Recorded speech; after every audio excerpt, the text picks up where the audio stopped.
It is 3 in the morning, and the world outside your window is asleep, wrapped in a profound and gentle silence. But in the stillness of your room, your mind is a storm. Thoughts, like relentless waves, crash against the shore of your awareness, one after another, without end. An email you forgot to send, a conversation from last week that you keep replaying, dissecting every word, the rising cost of living, the health of a loved one, the unspoken fear that you are falling behind in a race you never consciously chose to run. The silence of the night only seems to amplify the noise within, turning your bed not into a sanctuary of rest, but a theater of worry. This experience, this quiet desperation in the lonely hours of the night, is more than just a bout of insomnia. It is a symptom of the modern condition, a deep-seated restlessness that has become the background hum of our lives. We have been taught to strive, to achieve, to accumulate, to optimize every waking moment, but we were never taught how to simply be. We live with a mind that has been trained to leap constantly from one branch of thought to another, a monkey mind, as it is called in the East, chattering endlessly about a past we cannot change and a future that has not yet arrived. This incessant mental activity drains our energy, fuels our anxiety, and robs us of the peace that should be our birthright. It leaves us feeling disconnected, overwhelmed, and profoundly tired, wondering if there is any escape from the relentless demands of our own inner world. But what if the solution was not to fight this storm, not to try and shout down the chattering monkey, an effort that only leaves us more exhausted? What if the path to peace was not through resistance, but through understanding?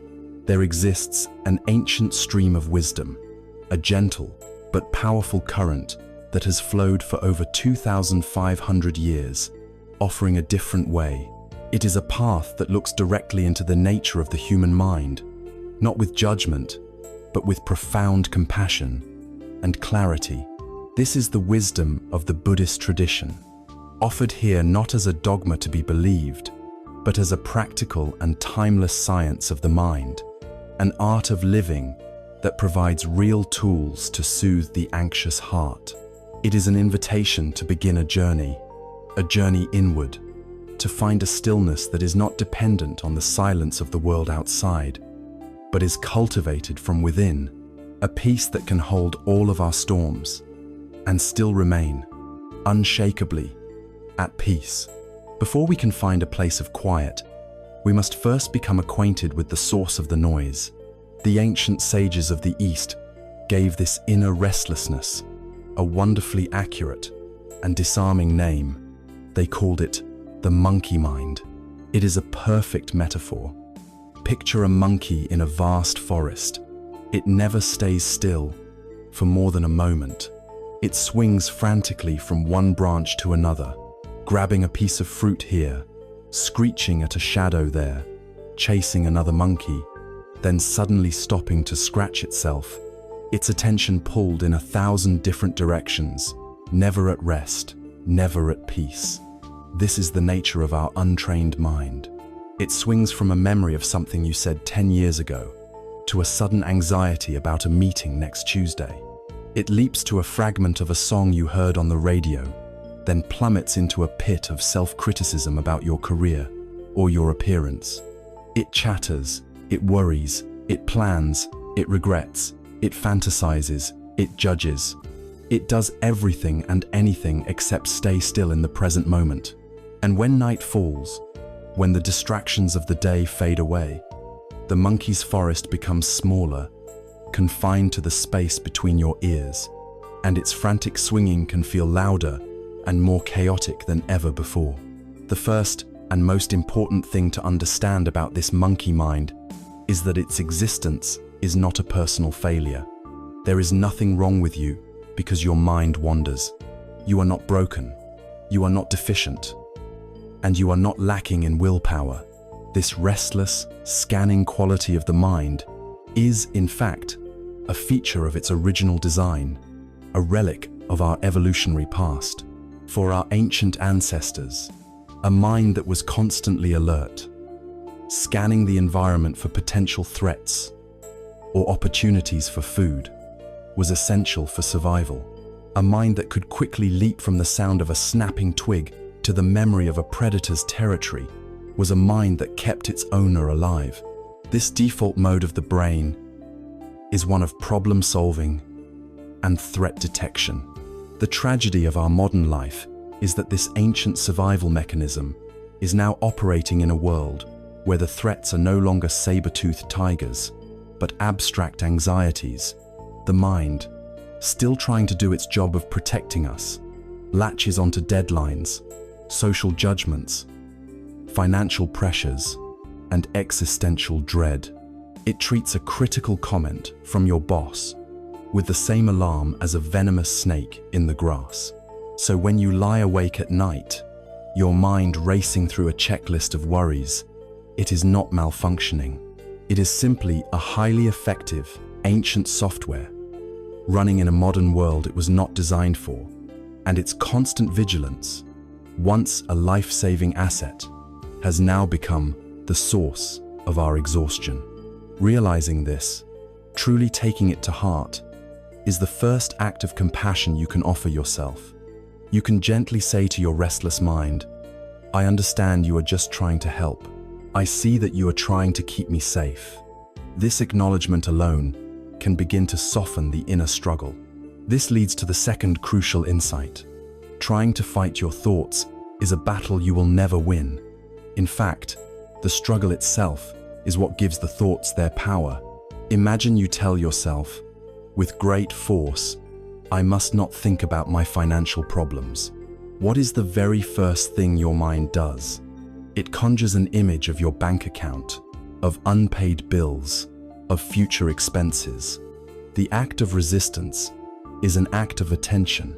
The harder you push a thought away, the more significant it becomes to your brain, and the more stubbornly it will bounce back, often with even greater intensity. This creates a vicious cycle. A worrying thought appears. You react with fear and resistance. "Oh no, not this thought again. I have to get rid of it." This resistance creates tension and anxiety, which in turn fuels more worrying thoughts, which you then resist even more strongly. You are caught in a tug of war with your own mind, and you are on both ends of the rope. This internal battle is the very essence of stress. It is like being trapped in quicksand, where the more you struggle to get out, the deeper you sink. The way out is not through more effort and more struggle, but through a radical and counterintuitive act, the act of non-resistance, of letting go of the rope. There is a timeless story that illustrates this principle perfectly. A man, returning to his home one day, was horrified to find that a wild monkey had gotten inside. The monkey was in a panic, leaping over the furniture, knocking over vases, screeching, and creating utter chaos. The man's first instinct was to restore order through force. He shouted at the monkey, "Get out! Stop that!" which only made the monkey more terrified and more destructive. He then grabbed a net and tried to capture it, but the monkey was too quick, dodging and weaving, its panic escalating into a frenzy. Finally, the man managed to corner the monkey and tried to chain it to a post, but the animal thrashed and pulled against the chain, choking itself and screaming in a heart-wrenching display of suffering.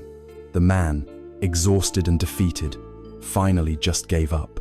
He collapsed into a chair across the room and simply watched.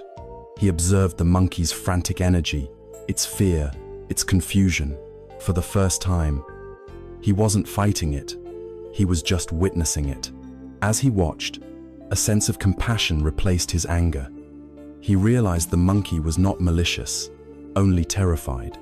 Then, he had an idea. He went to the kitchen, took a single ripe banana, and quietly walked back and placed it on the floor. He returned to his chair and waited. The monkey, seeing that it was no longer being threatened, cautiously approached the banana. It picked it up, and as it held the banana with both hands, a remarkable thing happened. It sat down. Its frantic energy now had a simple, tangible focus. It was still a wild monkey, but the destructive chaos had ceased. The storm had passed. In this story, you are the man, and the monkey is your mind. Your home is your inner world, your consciousness. For years, perhaps your entire life, you have been trying to shout at, capture, or chain your own mind, trying to force it into submission. And you have discovered, through countless nights of struggle, that this only creates more chaos and suffering. The path to peace begins when you, like the man in the story, stop fighting. It begins with the simple, powerful act of observation. You sit back and watch the monkey mind, without judgment, without trying to change it. You acknowledge its presence with a kind of gentle, detached curiosity. This is the foundation of mindfulness. Instead of being entangled in the drama of your thoughts, you take a step back and become the audience. You can even give it a name. Ah, the monkey is swinging again. And this simple act of labeling creates a space between you and the thought. In that space, something profound is revealed. You begin to understand the difference between the thought and the one who is aware of the thought. You are not the chaos. You are not the anxiety. You are not the monkey. You are the stillness that observes the monkey. You are the vast, open sky, and your thoughts are merely clouds passing through. Sometimes the sky is full of dark, stormy clouds, and other times it is clear and blue. But the sky itself is never harmed by the clouds. It simply allows them to come and go. When you begin to identify not with the clouds, but with the sky, your entire relationship with your mind changes. You no longer need your thoughts to be different than they are. A worrying thought can arise, and you can simply note it. Ah, worry, without becoming the worry itself.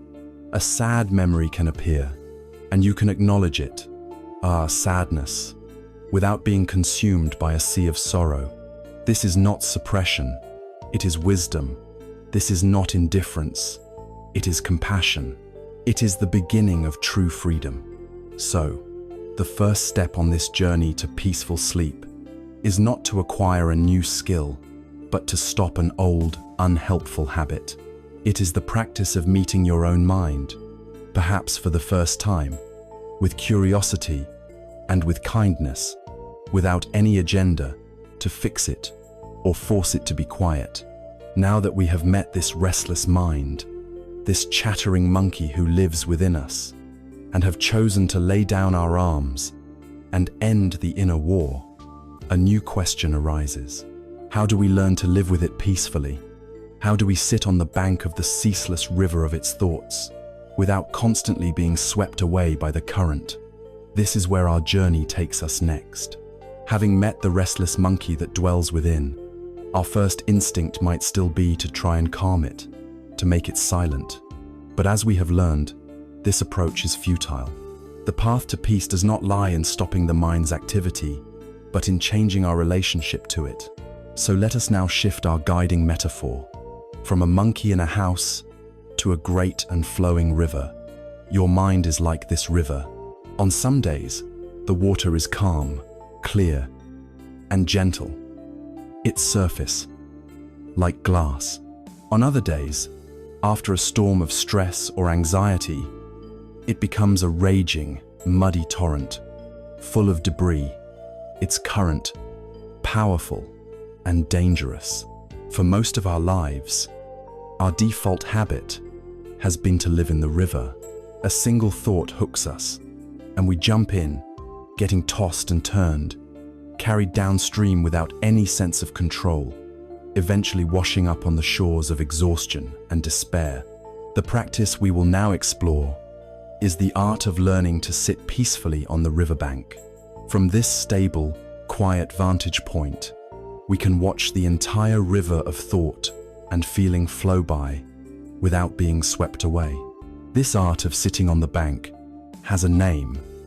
It is called mindfulness.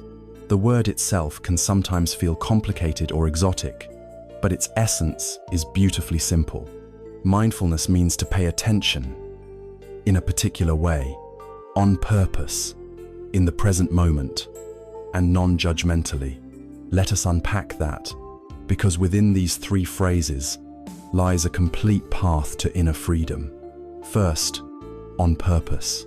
This means that mindfulness is a conscious and deliberate act. It is an intentional choice to direct your awareness, rather than letting it be hijacked by every passing thought, sound, or sensation. It is the decision to be the one who directs the flashlight of your attention, instead of being a passive observer in a chaotic light show. Second, in the present moment. This is the only place where life ever truly exists. The past is a collection of memories, ghosts of moments that are gone forever. The future is a projection, a fantasy of moments that have not yet been born. Yet, the river of our thoughts is almost entirely made of this very stuff, dragging us back into regret and pulling us forward into anxiety. The practice of mindfulness is the gentle, repeated act of escorting our awareness back home, back to the raw, immediate reality of this breath, this sound, this sensation, right now. The third component is the most transformative and, for many, the most challenging, non-judgmentally.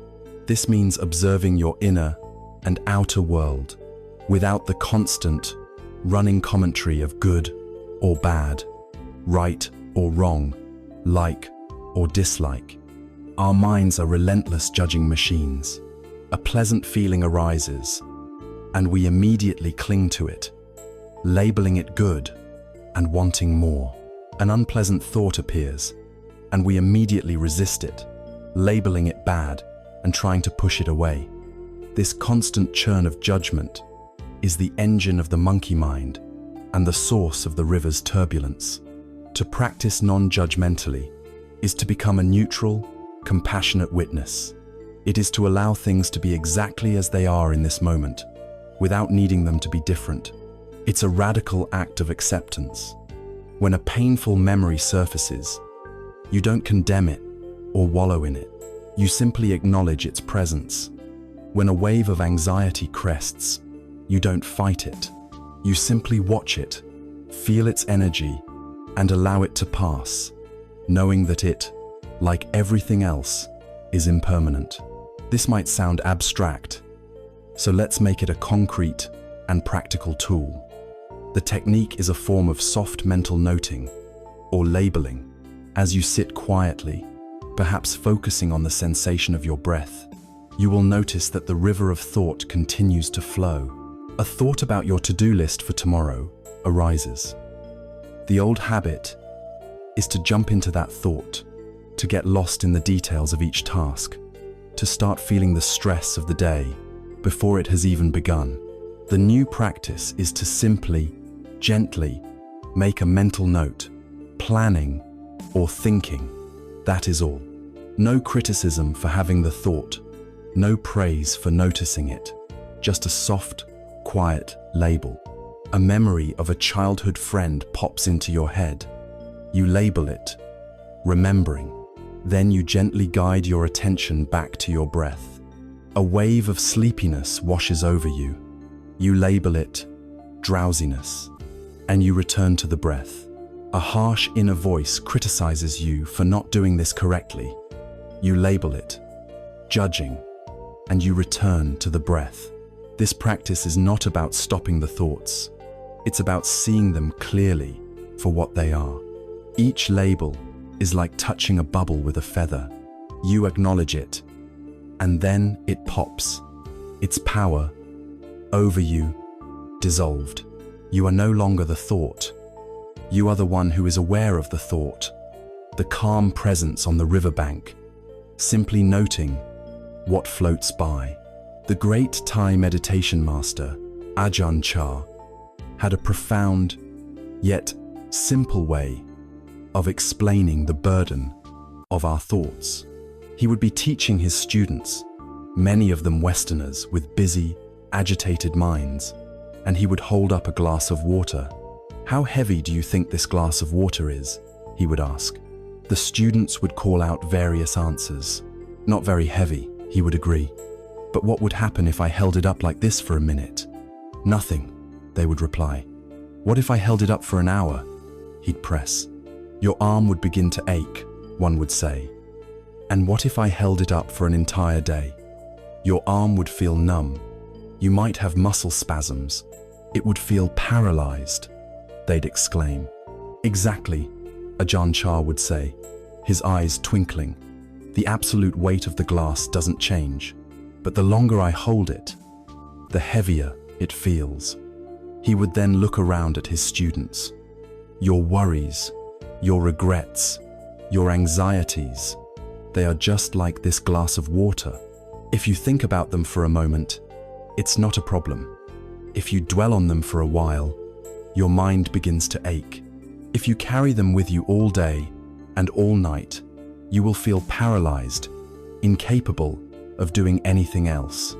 The students would be silent, the truth of his words sinking in.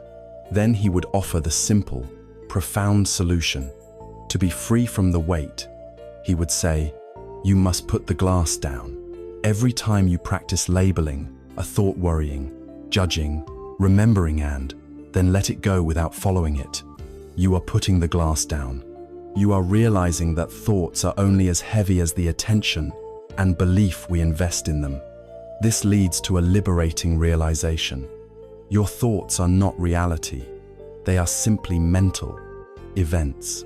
They are suggestions, images, sounds, and sentences that arise and pass away in the space of your consciousness. A thought about an earthquake does not shake the ground beneath you. A thought about being a failure does not make you a failure. It is just a thought, a fleeting electrical impulse in the vast network of your brain. We suffer because we mistake the menu for the meal. We believe the story our mind is telling us is the absolute truth. We hold onto the glass of water with a white-knuckled grip, convinced its weight is real and permanent. Mindfulness practice allows us to see the thought as a thought. It gives us that precious, split-second pause between the arising of a thought and our habitual, automatic reaction to it. In that pause lies all of our power and all of our freedom. In that pause, we can choose to put the glass down. So, the power we seek is not the power to dam the river, to stop its flow, for that is an impossible and exhausting task that goes against nature. The true power is in cultivating a stable, comfortable, compassionate place on the riverbank. The practice is simple, though not always easy. You sit, you watch the river. You see a log float by, a thought, a feeling, a sensation. You note it. Ah, a log. And you let it continue on its way. Then you are distracted by a bird singing. You jump up and run after it, forgetting all about the river. This is normal. This is what the mind does. The practice is not in never being distracted. The practice is in the moment you realize you have been distracted. That moment of realization is a moment of pure mindfulness. And in that moment, with infinite kindness for yourself, you gently walk back to your seat on the riverbank and begin again. Each time you do this, you strengthen your capacity for awareness. You weaken the habit of reactivity. You learn, through direct experience, that you are not the river. You are the compassionate witness. And from that unshakable ground of awareness, you can finally find your rest. This practice of sitting on the riverbank is the universal tool. Now, Let us turn our attention to one of the most powerful currents in that river, one that often carries the most debris and pulls us under with the greatest force, the current of the past. As we learn to sit on the bank of the mind's river, watching the flow of thoughts without being swept away, we begin to notice that the river has powerful currents. Some of the strongest and most treacherous of these are the currents that flow from the past. At night, in the quiet of the bedroom, the mind often transforms into a courtroom. You are the defendant on the stand, but you are also the relentless prosecutor and the unforgiving judge. The ghosts of yesterday are called as witnesses. A memory of a harsh word you spoke to someone you love, the ghost of a missed opportunity, a path not taken, the specter of a past failure, its shame as fresh and sharp as the day it happened. We replay these scenes endlessly, cross-examining every detail, passing the same guilty verdict upon ourselves again and again. This weight of yesterday, this collection of regrets, guilts, and sorrows can feel like an anchor, holding us down in a dark and lonely sea, preventing us from ever floating into the peaceful waters of sleep. The first step in lifting this anchor is to understand its true nature. The past does not exist. It is gone. It has utterly vanished, and it will never return. The only place the past has any reality whatsoever is within the intricate electrical web of our own mind, in the form of memory. And memory is not a perfect, objective recording of events. It is a creative, reconstructive process. Every time we recall a memory, we are subtly changing it, coloring it with our present mood, our current beliefs, our present level of wisdom. When we are feeling low, our mind selectively retrieves memories that confirm our negative state, and we view them through a lens of darkness and shame. The suffering, then, does not come from the event itself, which is over. The suffering comes from our compulsive habit of reliving it, of chewing on it, of reopening the wound so that it can never truly heal. We willingly drink the poison of yesterday's pain, right now, in this moment. We are the ones who keep picking up that heavy glass of water, long after the original reason for holding it has passed. To recognize this is to reclaim your power. The past is just a story, and you have the choice, in this present moment, whether or to believe that story is who you are, or to see it as simply a cloud that is passing through the sky of your awareness. If the past is a story that we keep telling ourselves, then forgiveness is the practice of learning to tell a new story. Forgiveness, especially forgiveness of ourselves, is the key that unlocks the chains of regret. It is important to understand what forgiveness is not. It is not about condoning harmful actions, whether our own or those of others. It is not about pretending something didn't happen or erasing the memory. Forgiveness is the conscious and courageous act of letting go of the bitterness, the resentment, and the endless cycle of self-blame that we carry. It is a gift we give to our present self, freeing us from the prison of a past self who no longer exists. Self-forgiveness is often the most difficult work we can do because we hold ourselves to impossible standards of perfection. But it begins with a simple, compassionate inquiry. Look back at the person you were when you made that mistake. Look at the level of understanding you had, the emotional resources you possessed at that time, the pain or confusion you were likely in. With that specific set of inner conditions, could you honestly have acted any differently? Very often, we find that we were doing the best we could with the limited tools we had. Forgiveness is acknowledging our shared, imperfect humanity. It is saying, I am a human being who makes mistakes. I am learning. I did the best I could then, and now, with more wisdom, I can do better. It is an act of profound kindness that allows the wound to finally close and heal, leaving behind not a source of constant pain, but a scar that can serve as a reminder of lessons learned. Perhaps no story in the Buddhist tradition illustrates the power of transformation and the possibility of release from a dark past more profoundly than that of Angulimala. His name literally meant garland of fingers because he was a fearsome bandit and serial killer who wore a necklace made from the fingers of his many victims. He was a figure of pure terror, a man so lost in violence and hatred that entire villages would empty at the mere rumor of his approach. He was the embodiment of a past so horrific it seemed utterly beyond redemption.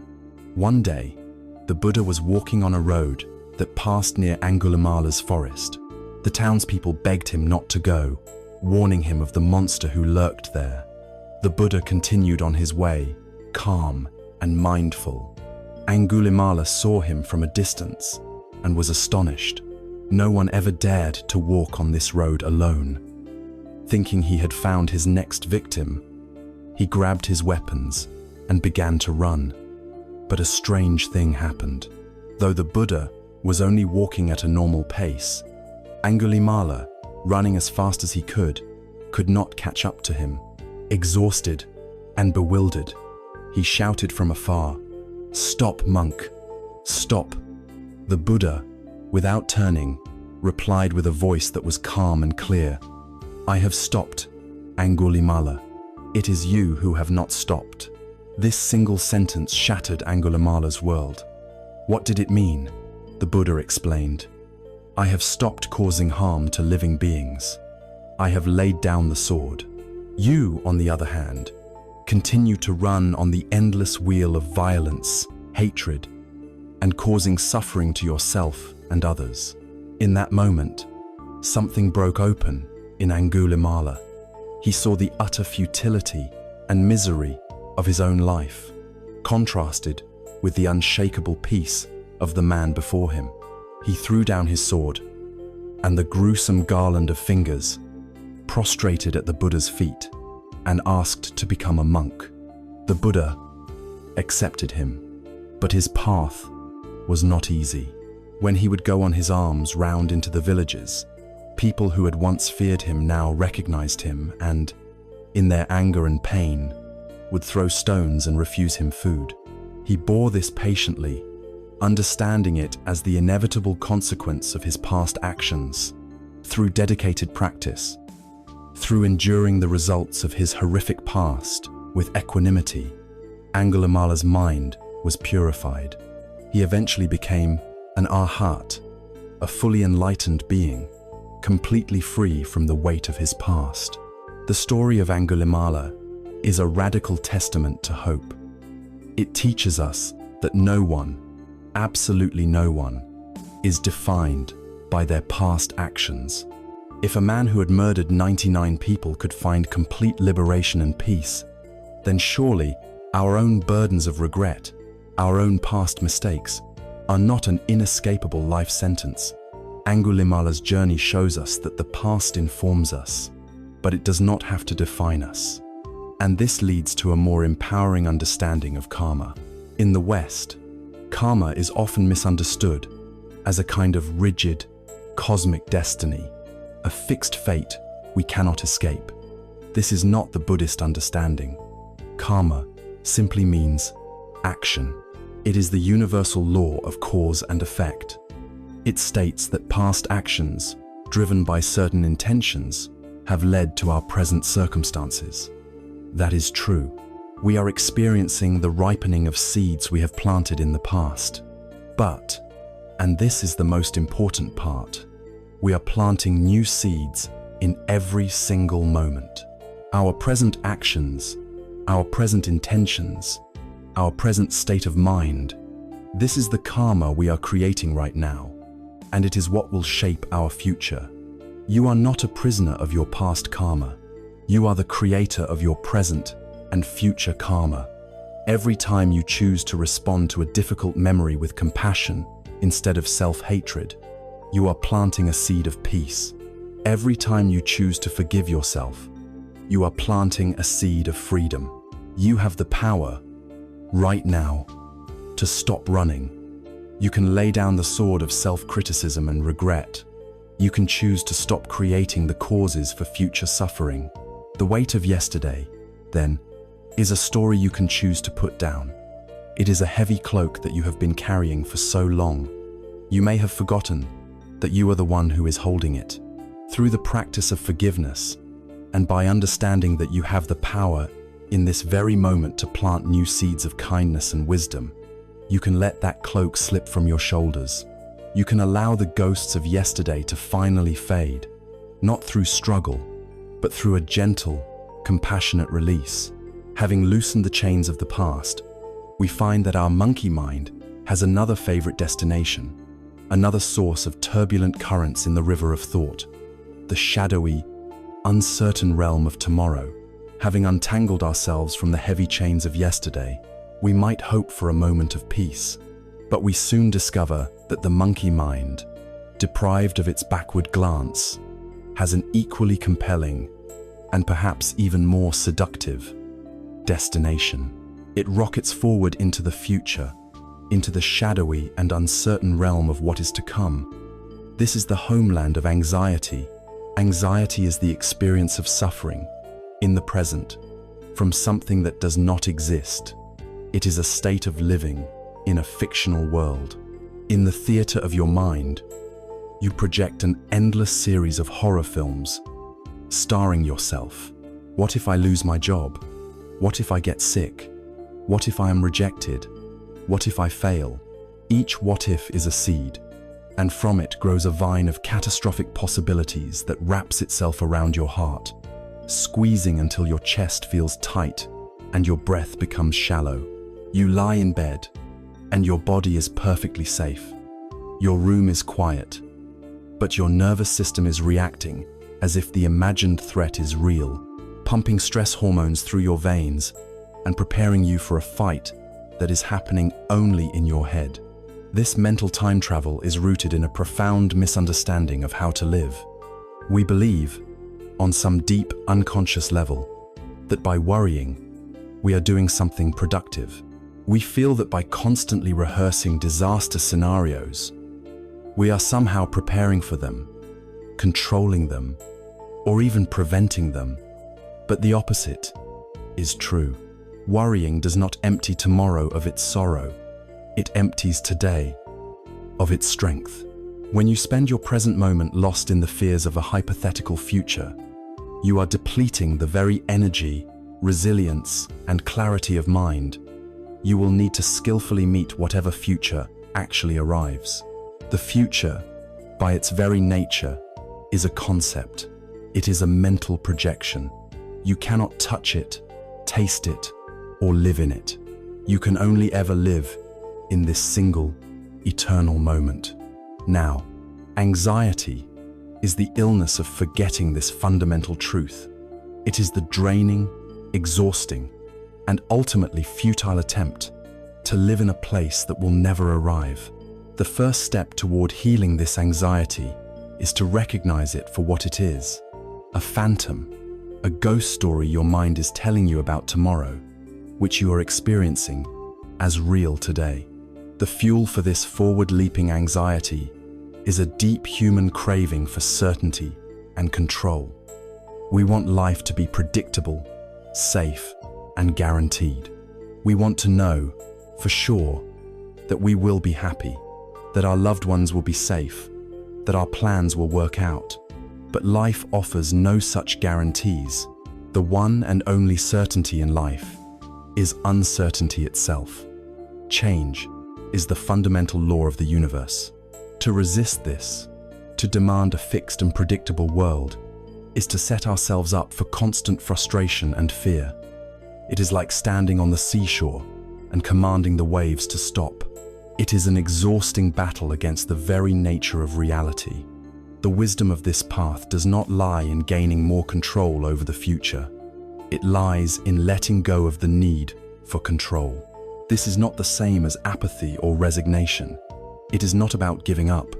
It is about cultivating a mind that is so flexible, so resilient, so grounded in the present, that it can gracefully meet whatever the future brings. expected, or unexpected. True security does not come from building rigid walls to protect you from an imaginary future. It comes from developing the inner resources to navigate the flowing, unpredictable river of life with wisdom and an open heart. It is the difference between a brittle tree that snaps in the wind and a supple bamboo that bends with the gale and stands tall again when it has passed. There is an old and deeply wise story, often attributed to the Taoist and Zen traditions, that perfectly illustrates this principle. In a small village lived an old farmer. One day, his only horse, which he used for ploughing and transport, ran away. His neighbors all came to console him. "Oh, what terrible luck," they lamented. "Your only horse is gone. How will you manage?" The old farmer simply shrugged and replied, "We'll see." A week later, his horse returned, and it was not alone. It had brought with it a herd of magnificent wild horses. The neighbors, overjoyed for him, came to celebrate. "What incredible fortune!" they exclaimed. "Now you are a rich man." The old farmer calmly looked at the new horses and said, "We'll see." The next day, the farmer's son was trying to tame one of the wild horses when he was thrown from its back and suffered a badly broken leg. The neighbors rushed over again, shaking their heads. "What a terrible disaster," they said. "Your son, your only help, is now crippled." The farmer, tending to his son's leg, merely said, "We'll see." A few weeks passed, and army officials marched into the village. A brutal war had broken out, and they were forcibly conscripting every able-bodied young man. They went from house to house, taking the sons away from their weeping families. When they came to the old farmer's house and saw his son with his leg in a splint, they passed him by. The neighbors, their own sons gone, came to the farmer in awe. "You were right, all along," they cried. "Your son's injury was a blessing in disguise. What amazing luck you have." The old farmer looked at his son, safe at home, then looked out at the road where the other boys had marched away, and with a deep sense of the unfolding mystery of life, he said once more, "We'll see." This farmer was a master of living in the present. His peace did not come from having good things happen, but from his refusal to label any event as definitively good or bad. He understood that we see only a tiny fragment of a vast, interconnected pattern. The wisdom of the farmer teaches us to distinguish between wise planning and obsessive worrying. When his son's leg broke, the farmer didn't just sit back and say, "We'll see," while doing nothing. He took skillful action. He set the bone. He cared for his son. That is planning. It is rooted in the present reality and addresses what is needed now. Worrying, in contrast, is the neighbor's activity. It is the frantic mental churn about what an event means for the future. It is a layer of fearful storytelling that we add on top of reality, leading to no skillful action, only to a state of agitation. When you find your mind caught in a loop of what-ifs, you can ask yourself this simple question: is this thought leading me to a wise and compassionate action I can take right now? Or is it simply a horror story about a future I cannot control? If the answer is the latter, you can recognize it as the voice of the anxious neighbors, and you can choose not to believe it. When you recognize that you have been swept into the fictional realm of the future, how do you come back? The most direct and powerful anchor you have is your own breath. The breath has a magical quality. It can only ever exist in the present moment. You cannot take yesterday's breath, and you cannot take tomorrow's breath. You can only take this one. So when your mind is spinning with catastrophic fantasies, gently and without any judgment, bring your attention to the simple, physical reality of your breathing. Feel the sensation of the cool air entering your nostrils and the warm air leaving. Feel the gentle rise of your abdomen on the in-breath and the soft fall on the out-breath. This physical sensation is real. It is happening now. The story about what might happen at work next month is not real. The breath is your anchor in the storm of thought, your safe harbor. Every time you guide your attention back to the breath, you are taking the farmer's wise and peaceful stance. You are returning home to the only place life ever truly happens. And from that grounded, present awareness, you can look upon the shadow of tomorrow and calmly say, "We'll see." We have now explored the mind's tendency to flee the present, escaping into the realms of yesterday's regrets and tomorrow's fears. We've seen how these mental journeys are the source of so much of our inner turmoil, but this raises a deeper question. Why does the mind do this? What is this fundamental discomfort with the present moment that keeps us constantly running away? To understand this, we must go deeper to the very foundation of the Buddha's teaching on the nature of our human experience, to a truth that, once understood, can set us free. Having explored our mind's tendency to flee into the past or the future, we are left with a profound question. Why? Why does the mind so resist abiding in the present moment? What is it about the raw, unfiltered experience of the now that makes us so uncomfortable? To answer this, we must turn to the very heart of the Buddha's enlightenment, to his first and most fundamental discovery about the nature of our existence. The Buddha is often best understood not as a god to be worshipped, but as a supreme physician of the mind. And like any great physician, his first task was to offer a clear and honest diagnosis of the condition he sought to heal. This diagnosis is encapsulated in the first noble truth, the truth of dukkha. The ancient Pali word dukkha is often translated into English as suffering, but this single word is too narrow, too heavy. It fails to capture the subtle and pervasive nature of what the Buddha was pointing to. While dukkha certainly includes the obvious suffering of pain, grief, and despair, it also encompasses a much wider spectrum of experience. It refers to a deep, underlying sense of unsatisfactoriness, a baseline of stress, a subtle friction that hums beneath the surface of our lives.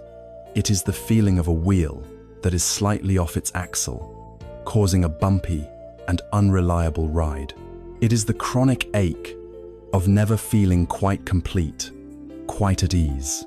So, to hear this first noble truth is not to adopt a pessimistic or negative worldview. It is the opposite. It is an act of supreme realism and compassion. A doctor who accurately identifies an infection in your body is not being pessimistic. They are being a good doctor, providing the necessary first step without which no healing is possible. The Buddha, the physician of the mind, is simply inviting us to look courageously at our own experience and to stop pretending. He is validating that quiet, persistent feeling we all have that something is just not quite right. And he is saying, you are not alone in this feeling. It is a fundamental characteristic of the unawakened human condition. And the good news is, there is a cause, and therefore, there is a cure. To better understand this diagnosis, it is helpful to see that dukkha manifests in three distinct, though interconnected, ways. The first is the most obvious. Dukkha, or the suffering of painful experience. This is the dukkha that no one can deny. It is the pain of a migraine headache, the agony of a serious injury, the grief that comes with the death of a loved one, the sting of betrayal or harsh criticism. It is the raw, visceral pain of body and mind that is an unavoidable part of life as a biological creature. When we experience this form of dukkha, there is no ambiguity. We know we are suffering. The second form is more subtle and is called viparinama dukkha, the suffering of change.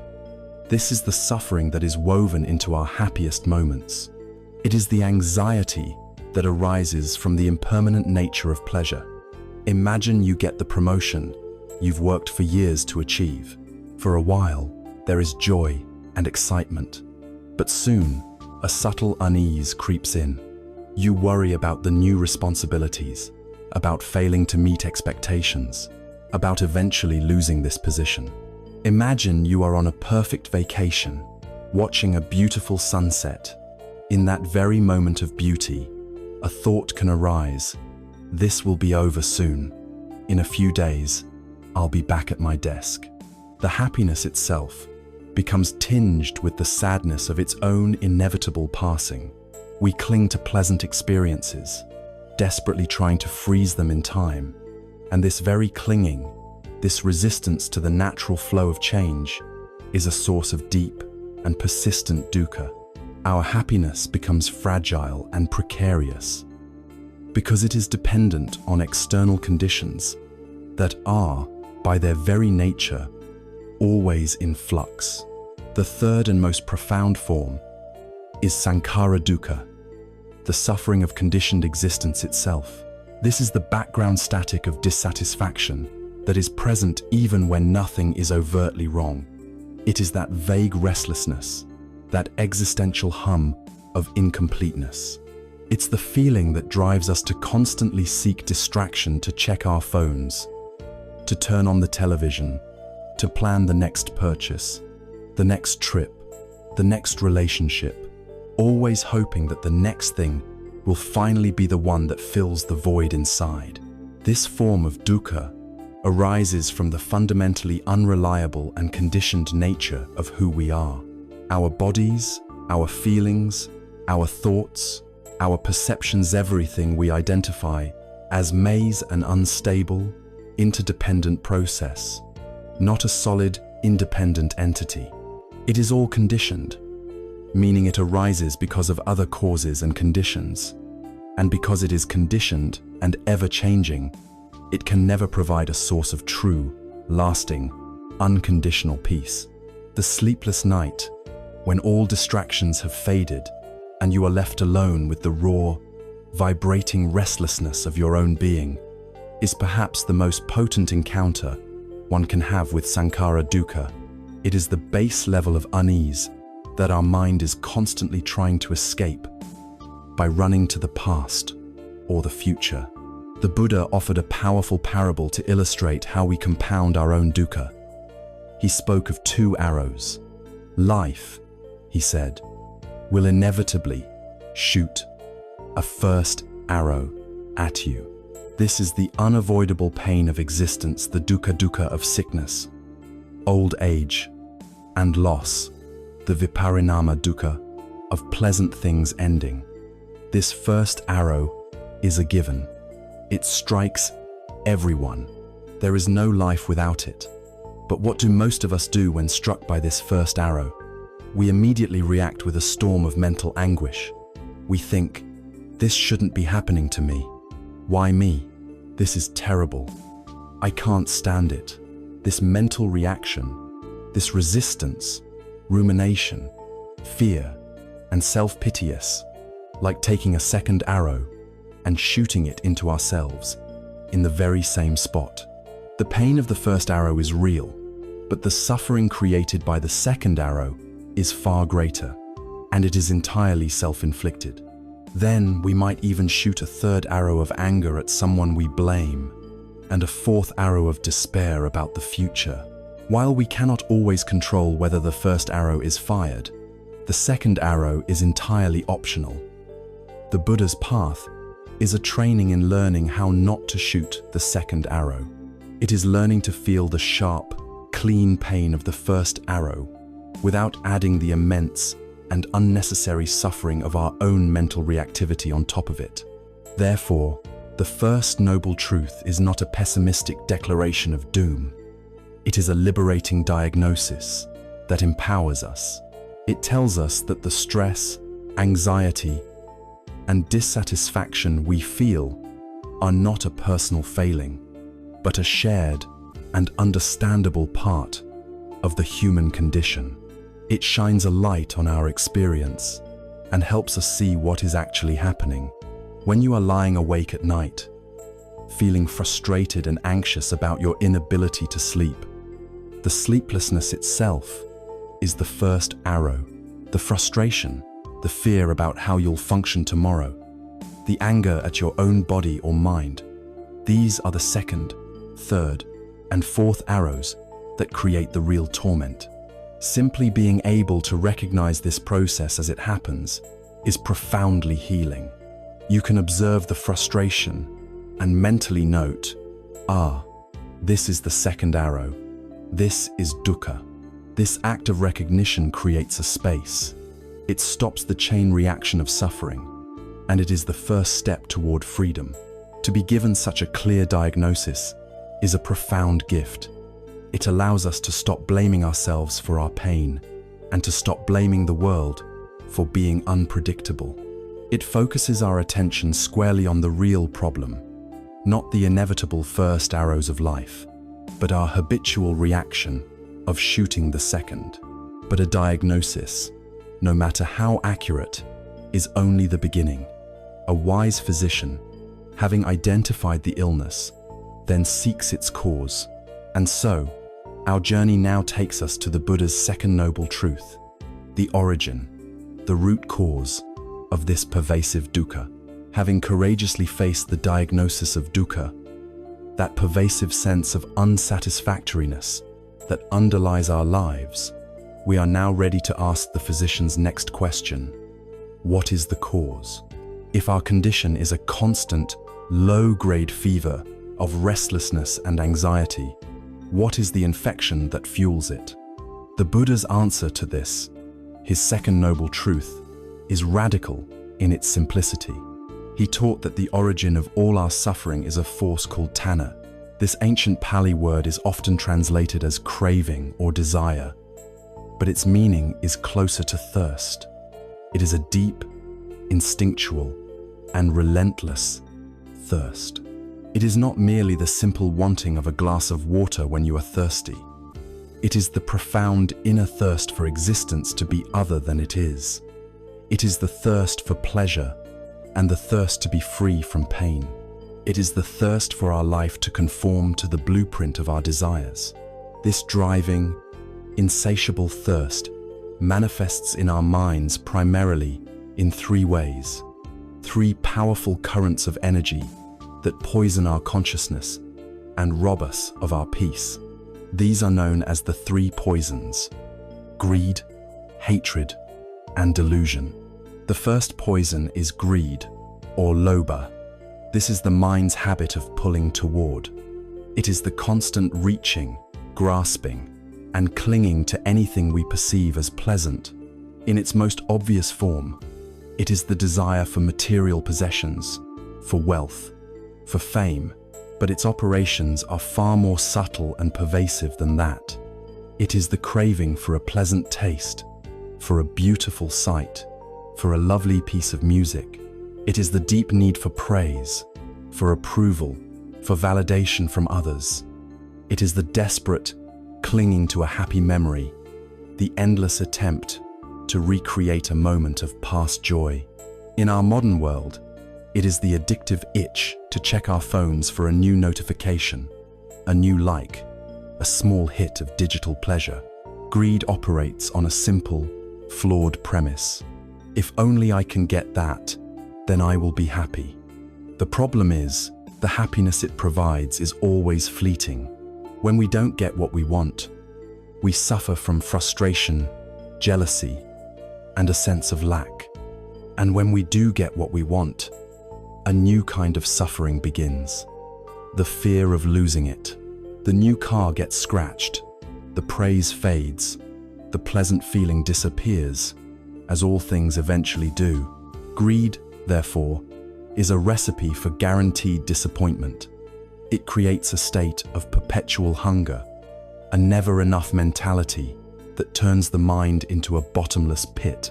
It is one of the primary engines of the restless monkey mind, always seeking the next branch, the next piece of fruit, never content with what it has.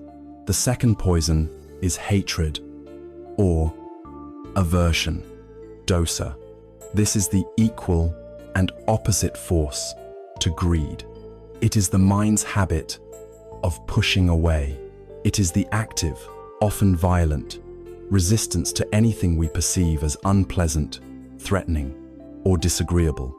It is the anger that flares up when someone cuts us off in traffic. It is the irritation we feel at the sound of a neighbor's dog barking. It is the resentment we harbor towards someone who has wronged us. But just like greed, its domain is much more subtle. It is the aversion to our own feelings, the attempt to push away our sadness, our fear, or our loneliness. It is the resistance to physical pain or discomfort, the mental, "No, I don't want this," that adds a layer of tension on top of the raw sensation. It is the harsh judgment we direct toward ourselves when we fail to meet our own expectations. Hatred and aversion create immense suffering because they are a declaration of war on reality. When we push something away, we create a state of internal conflict and constriction. Our bodies tense up, our hearts close down. This poison fuels feelings of anger, righteousness, and separation, poisoning our relationships and, most tragically, our own inner world. If greed is the desperate pull, aversion is the violent shove. Both are born from the same fundamental thirst for reality to be different than it is. The third poison is delusion or ignorance, moha. This is the most fundamental of the three. It is the soil from which the toxic plants of greed and hatred grow. Delusion is not a lack of intelligence or information. It is a profound blindness to the true nature of reality. It is the background state of confusion that allows us to believe that greed and hatred could ever lead to lasting happiness. What are we deluded about? We are deluded about the very truths we have begun to explore. We are blind to the truth of impermanence, so we cling to things as if they will last forever. We are blind to the truth of dukkha, so we endlessly seek ultimate satisfaction in things that are inherently unsatisfactory. And we are blind to the truth of no self, operating under the deluded assumption that there is a solid, separate, permanent me at the center of our experience that needs to be constantly protected, defended, and gratified. Because of this fundamental misreading of the map of life, we spend our days chasing mirages and fleeing from shadows, wondering why we never arrive at a place of ease. Delusion is the reason we stay asleep, dreaming a life of struggle, unaware that it is possible to awaken. There is a powerful parable from the ancient Buddhist texts that vividly illustrates how these three poisons work together to keep us trapped. Imagine a vast, old, and magnificent mansion with only a single, narrow gate for an exit. This mansion represents our world of conditioned experience. One day, a fire breaks out in the house. The timbers begin to smoke and then catch flame. The father of the house, who is standing outside, sees the danger clearly. He knows the house will soon be consumed by flames. His children, however, are inside, completely absorbed in playing with their favorite toys and games. The father, representing the wisdom of an awakened mind, calls out to them, "The house is on fire. Come out, quickly." But the children are too engrossed. They do not understand the danger. This is their tragic situation. They are busy trying to save their most precious toys, hoarding them, and refusing to leave them behind. This is greed. They are annoyed by the smoke that stings their eyes and the heat that makes them uncomfortable, perhaps getting angry and blaming each other for the disruption. This is hatred. And most critically, they are completely unaware of the mortal peril they are in. They are so lost in the game that they mistake their toys for what is truly valuable, failing to see that the entire structure that supports their play is about to collapse. This is delusion. They are trapped by the three poisons, unable to hear the call to escape through the one and only gate to safety. We are those children. We are living in a burning house, yet we are preoccupied. Our sleepless nights are a symptom of this fire. The mind races, fueled by the three poisons. It is consumed with longing for what it doesn't have, greed. It is agitated and distressed by the circumstances it cannot control and the feelings it doesn't want, hatred.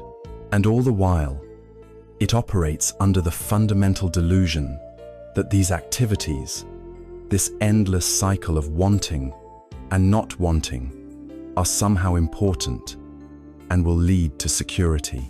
These poisons are the hidden engines that churn the river of thought into a turbulent flood. They are the forces that keep the monkey mind swinging in a frenzy. They are the root cause of the dukkha we experience moment by moment, day by day, and night by night. Understanding this is not a cause for despair, but for clarity. The physician has not only diagnosed the illness, but has now found the source of the infection. When you see the cause, you can begin to work on the cure.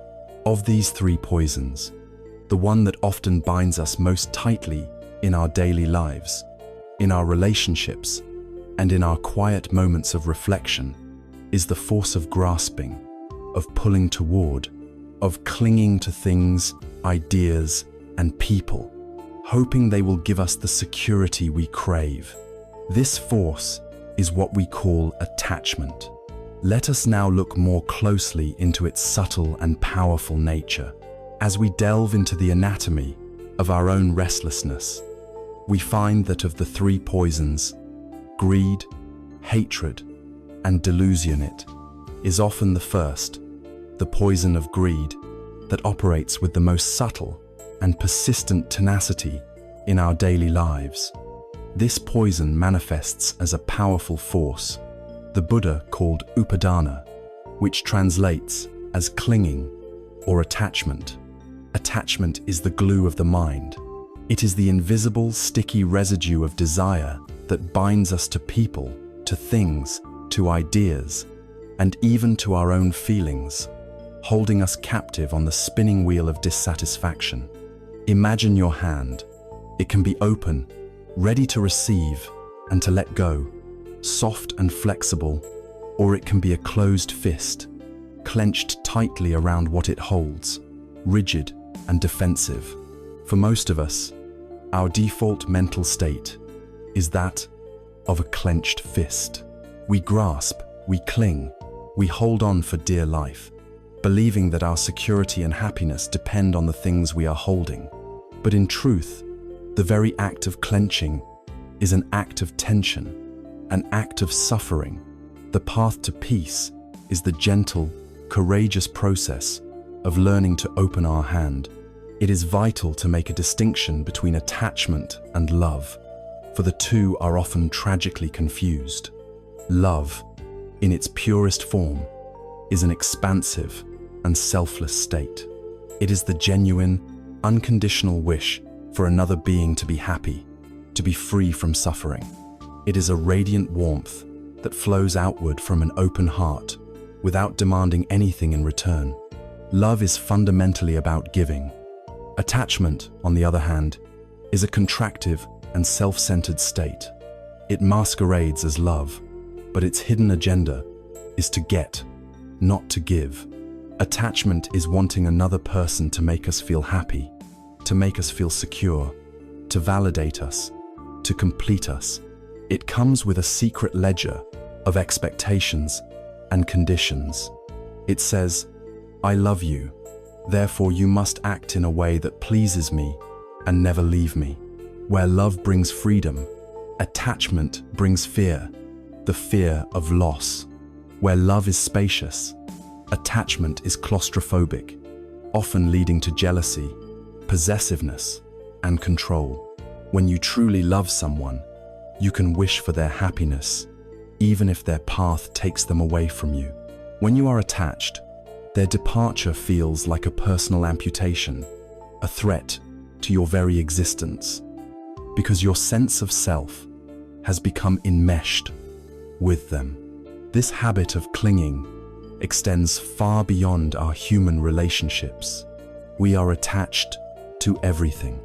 We are attached to our material possessions, our home, our car, our clothes, believing they define our status and security. We are attached to our roles and our identity.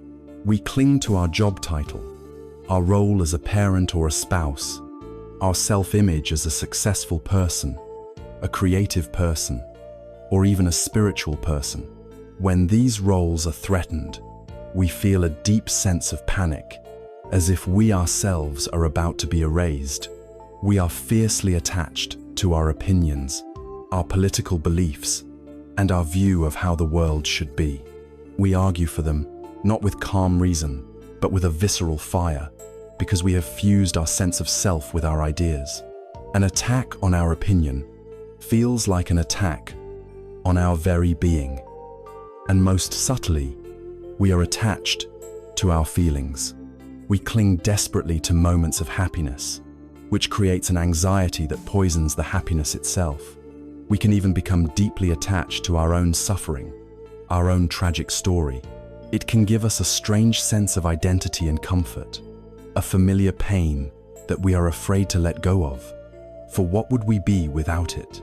Perhaps the most poignant story ever told about the raw pain of attachment and the difficult path of letting go is that of a woman named Kisa Gautami. She was a young mother in the time of the Buddha, and her entire world revolved around her infant son. One day, the child fell ill and died. Kisa Gautami was shattered, consumed by a grief so powerful that she could not accept reality. Refusing to believe her son was gone, she picked up his small, cold body and carried him through her village, going from door to door, desperately begging for a medicine that could bring him back to life. The villagers saw her madness and her pain. Some mocked her, others turned away in sorrow, but no one could offer her the cure she sought. Lost in the solitary confinement of her own grief, she finally heard of a great sage, the Buddha, who might be able to help. She carried her son to him and pleaded for a miracle. The Buddha looked at her, not with judgment, but with boundless compassion. He saw her immense suffering, and he knew that simply telling her to accept her son's death would be a cruel and useless act. So he met her where she was. He said to her, "Yes, I can make a medicine for your son, but to do so, I require one special ingredient. I need you to go back into the village and bring me a single mustard seed from a house where no one, not a parent, not a child, not a spouse, not even a Savantha's, ever died." Kisa Gautami's heart soared with hope. A mustard seed. That was so simple. She thanked the Buddha and rushed back to the village. At the first house, a grand mansion, she asked, "Do you have a mustard seed for a medicine for my son?" "Of course," the woman of the house replied, "We have plenty." As the woman fetched the seeds, Kisa Gautami asked, "Has anyone in this house ever died?" The woman's face fell. "Oh, my lady," she said, "the living are few, but the dead are many. We lost our beloved father just last year." Dejected, Kisa Gautami went to the next house, and the next, and the next. The story was always the same. "You can have all the mustard seeds you want, but my husband died here. Please take this. But we buried our mother last season. We lost our youngest child to a fever." She went to every single house in the village, rich and poor, and in every home, there was a story of loss.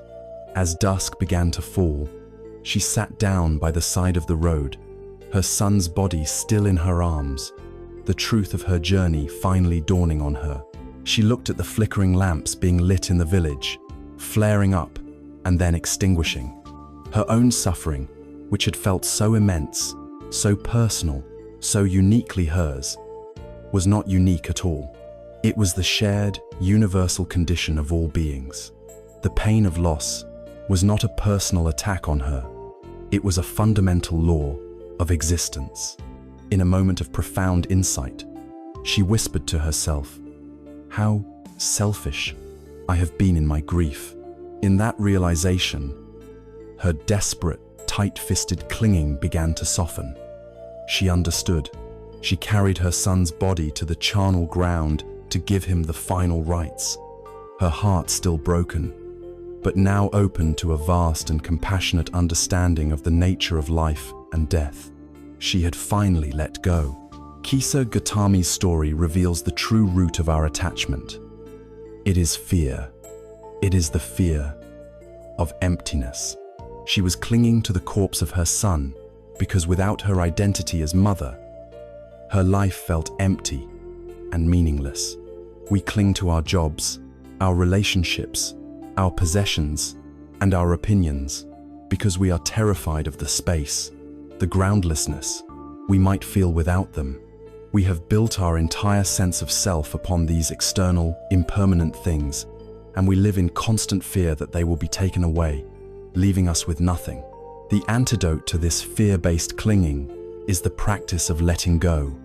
This does not mean we must become cold, unfeeling ascetics.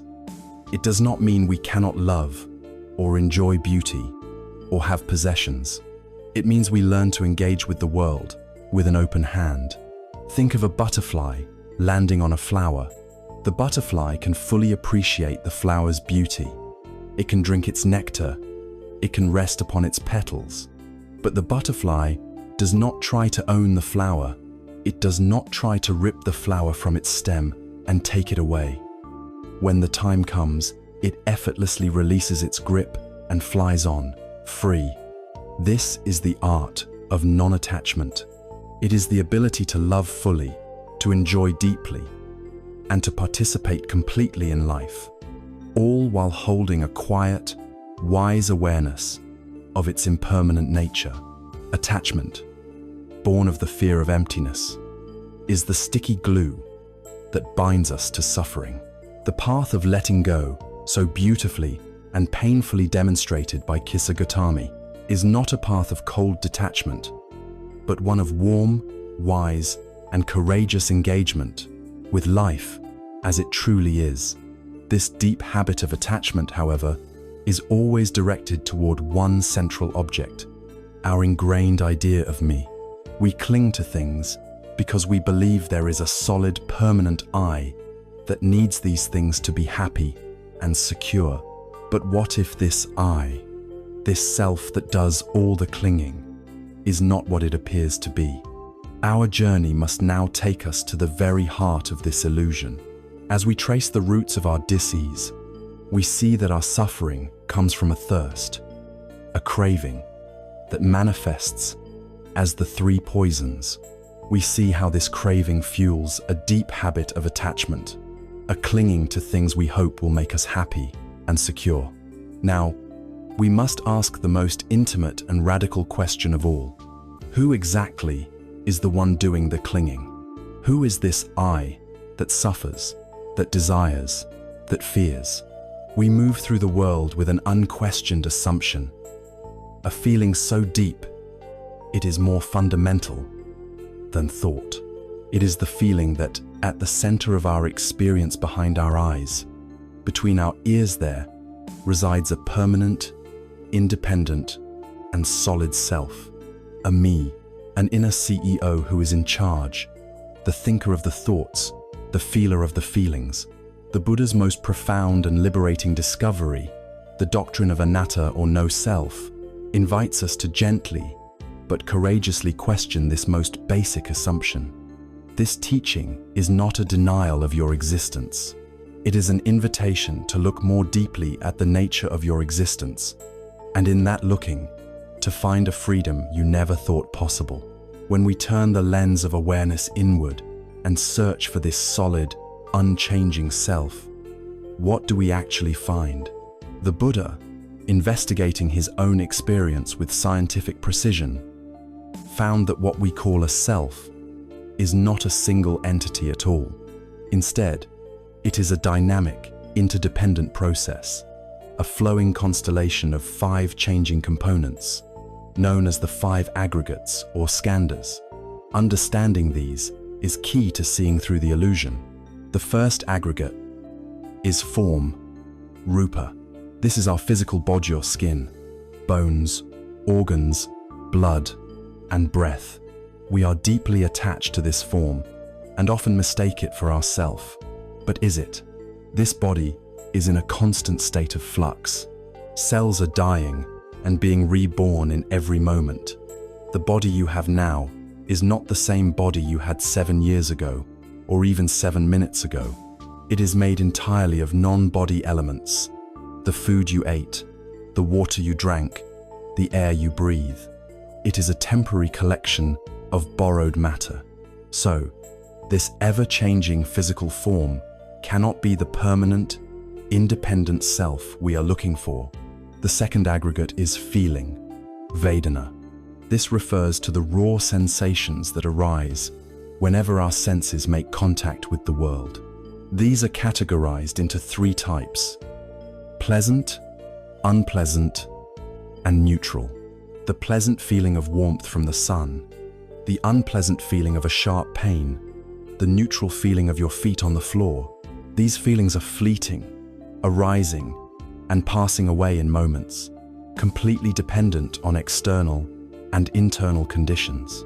Is this constant parade of pleasant and unpleasant sensations the real you? Clearly not. The third aggregate is perception, sana.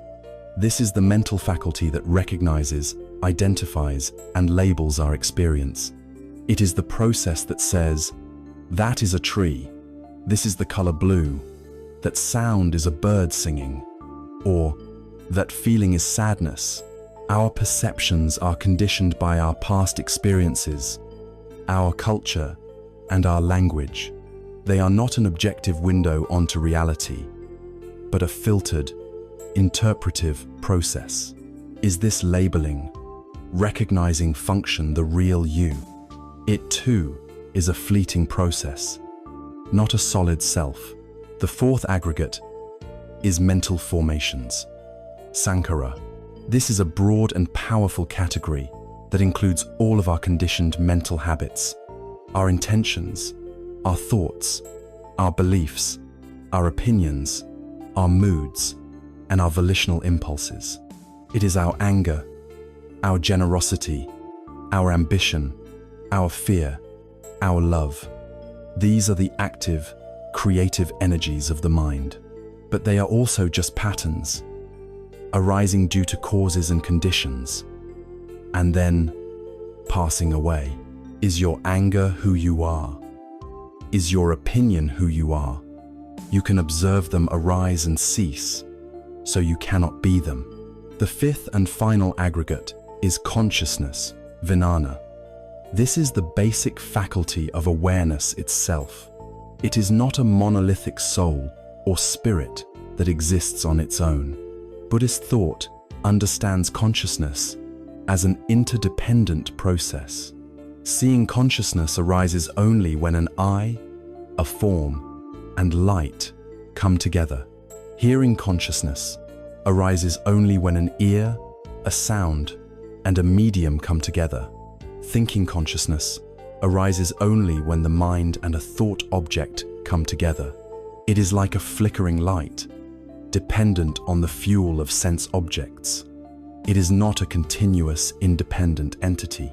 What we call I, me, or myself is simply the conventional name we give to the synergistic functioning of these 5 ever-changing processes. There is no separate owner, no commander, no ghost in the machine. There is just the process itself. An ancient Buddhist text illustrates this with a beautiful and famous metaphor. A wise sage named Nagasena was once asked by a king named Milinda, "What is your name?" The sage replied that he was known as Nagasena, but that this was just a designation, a convenient name, and that no permanent person could be found. The king was confused. He asked, "If there is no person, then who is it that wears these robes and eats this food?" Nagasena replied by asking the king how he had arrived. "By chariot," the king said. Nagasena then began to deconstruct the chariot. "Your Majesty, is the axle the chariot?" "No," said the king. "Are the wheels the chariot?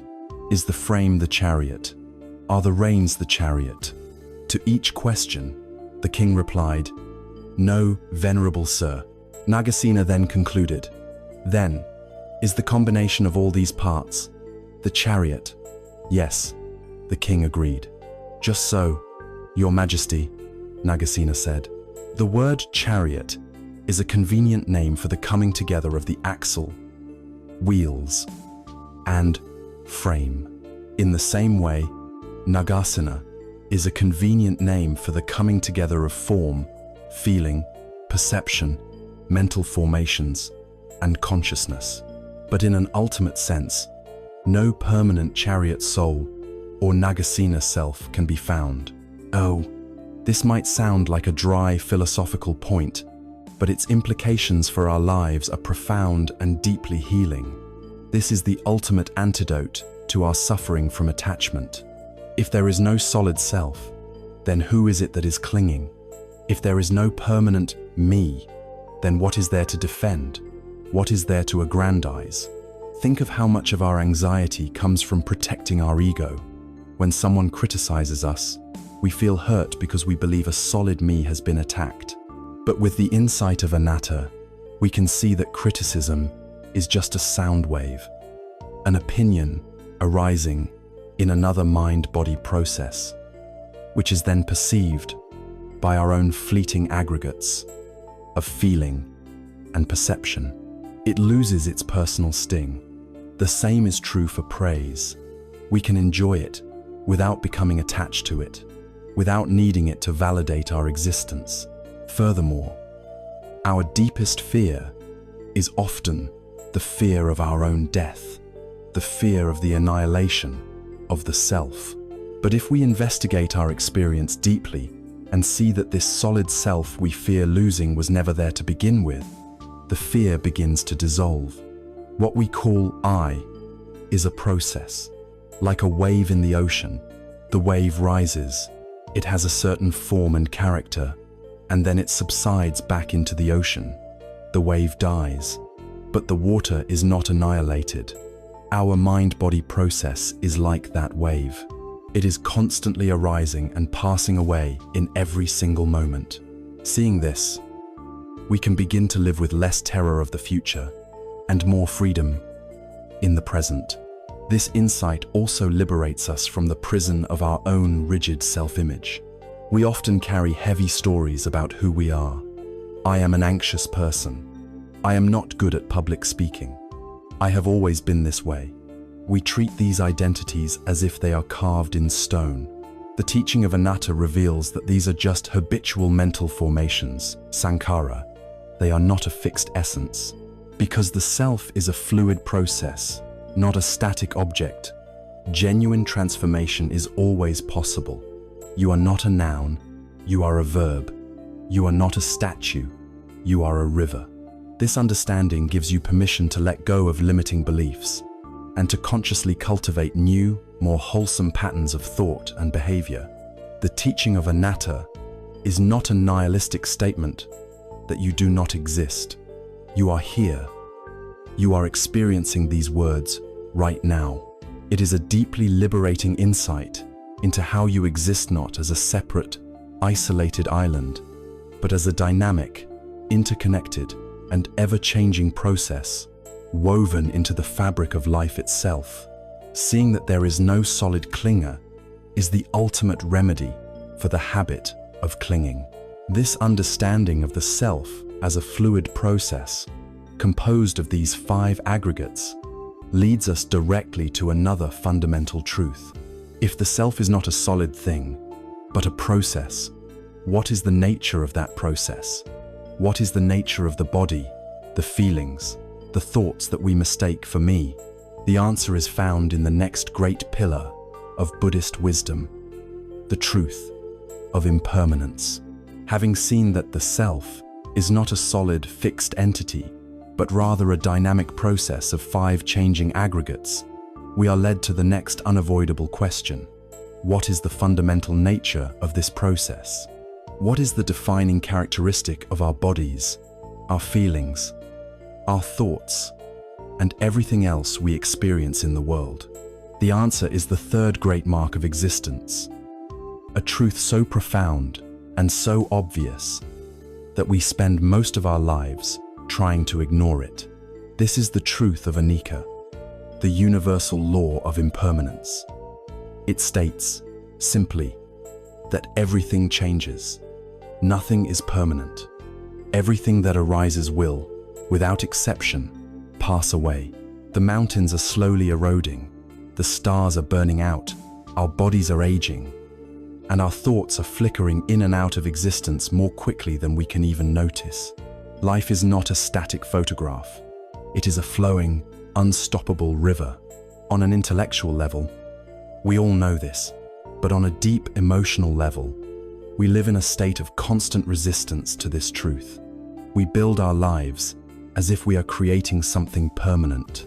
We seek stable careers, build solid houses, and try to establish relationships that will last forever, all in a desperate attempt to create a small patch of solid, predictable ground in a universe that is inherently groundless and in constant motion.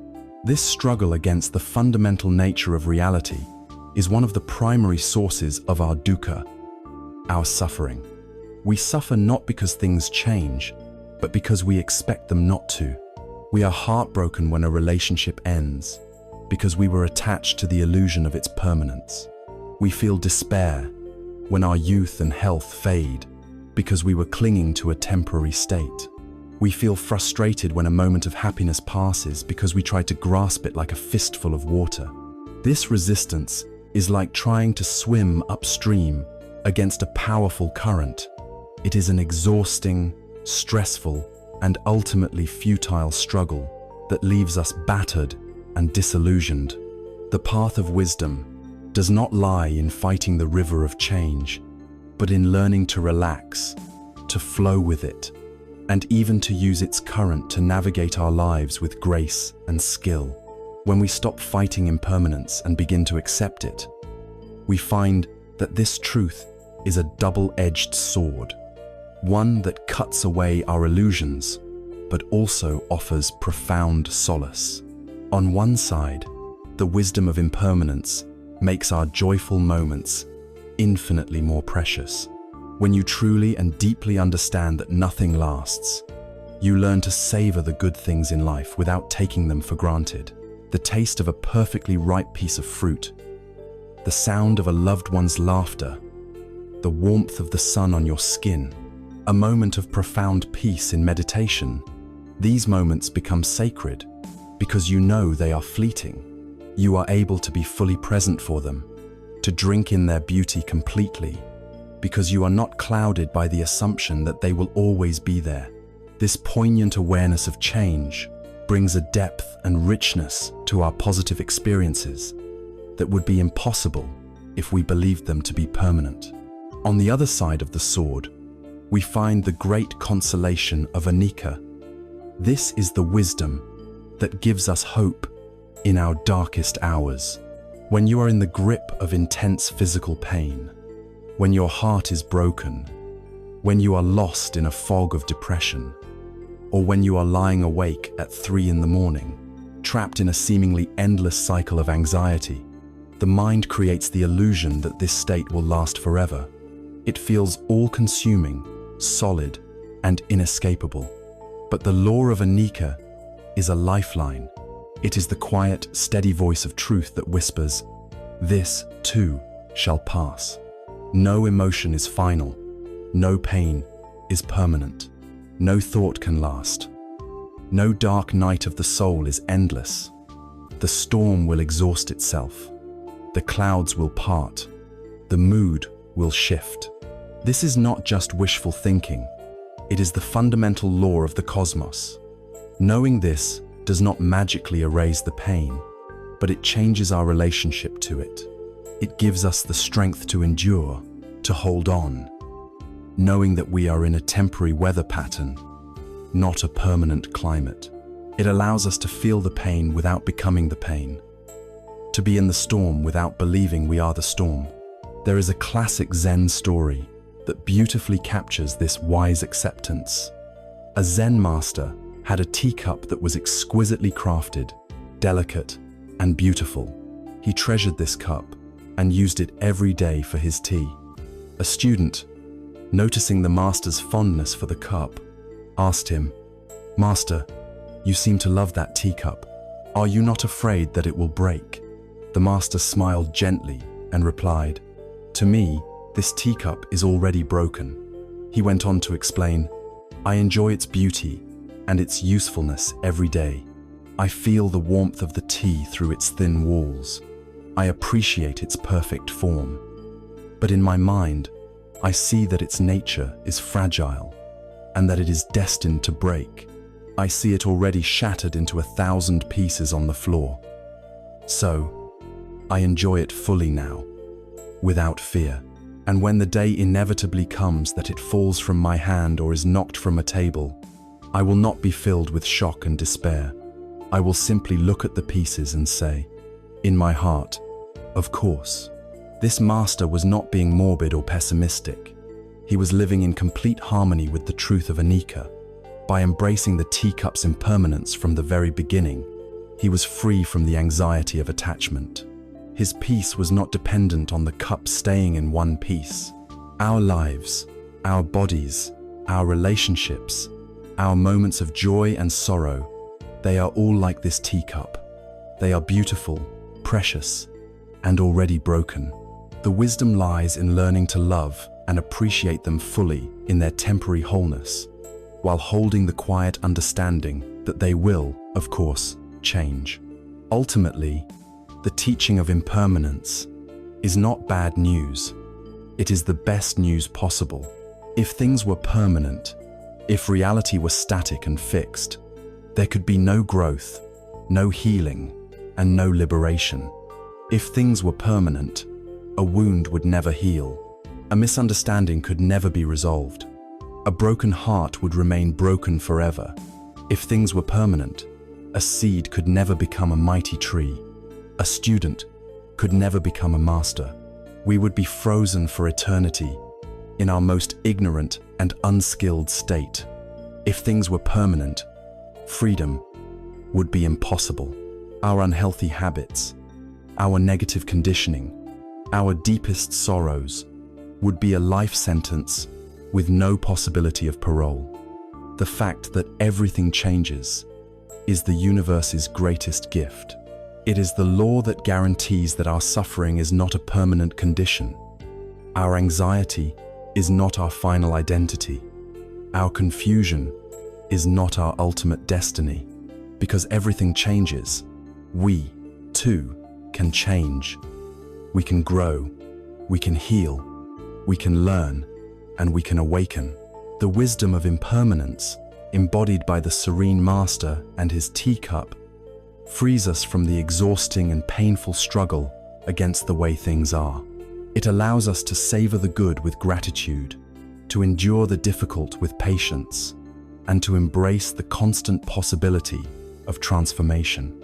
It is the foundational law of our very existence, the rhythm of the universal dance. We have now explored the great theoretical pillars of this path, the reality of dissatisfaction, Dukkha, the illusion of the solid self, Anatta, and the universal law of change, Anicca. The mind can begin to grasp these profound ideas. But how do we bring this wisdom from the level of intellectual understanding into the fabric of our heart? How do we learn to feel these truths directly in our own experience? For that, we need a practical tool, a focus point, an anchor in the midst of this constant, flowing river of life. That anchor, always available and profoundly powerful, is the breath. Having journeyed through the great philosophical landscapes of this path, seeing the pervasive nature of dissatisfaction, Dukkha, the illusion of a solid self, Anatta, and the universal law of change, Anakor might feel a sense of intellectual understanding. Yet, these truths can feel vast, abstract, and perhaps even overwhelming. The crucial question remains: how do we bring this wisdom down from the mountain of philosophy and into the valley of our lived experience? How do we find our footing in a world that is constantly shifting, with a mind that is inherently restless? For this, we need more than an idea. We need an anchor. We need a practice. The Buddha, in his profound psychological genius, offered a tool that is exquisitely simple, universally available, and unimaginably powerful. That tool is the breath. The breath is the perfect object for meditation, the perfect anchor for a wandering mind. Consider its unique qualities. It is utterly free and requires no special equipment. It is with you from the moment you are born until the moment you die, a constant, faithful companion. But most importantly, the breath has a magical property. It can only exist in the present moment. You cannot breathe yesterday's breath, nor can you breathe tomorrow's. You can only experience the breath that is happening right now. While your mind loves to time travel, spinning stories about the past and weaving fantasies about the future, your breath is always and only here. It is the bridge that connects the mind to the body, the link between the conceptual world of thought and the tangible reality of physical sensation.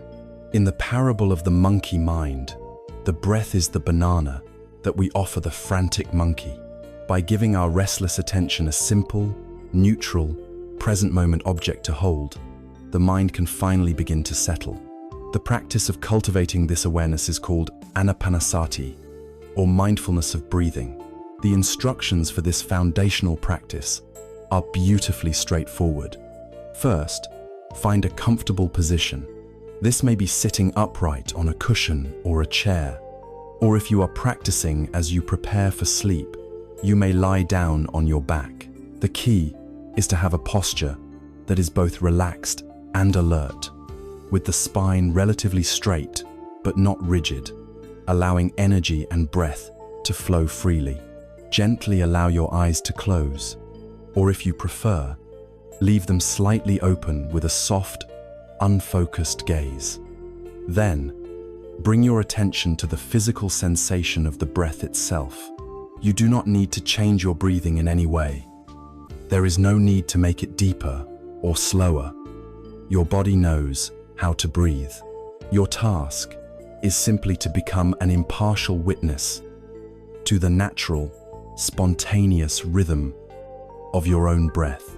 To help focus your attention, you can choose one spot, one anchor point, to rest your awareness.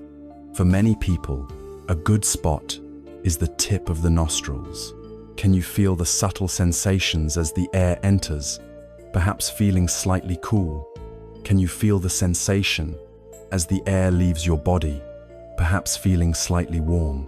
Rest your full, gentle attention on this small patch of sensory reality.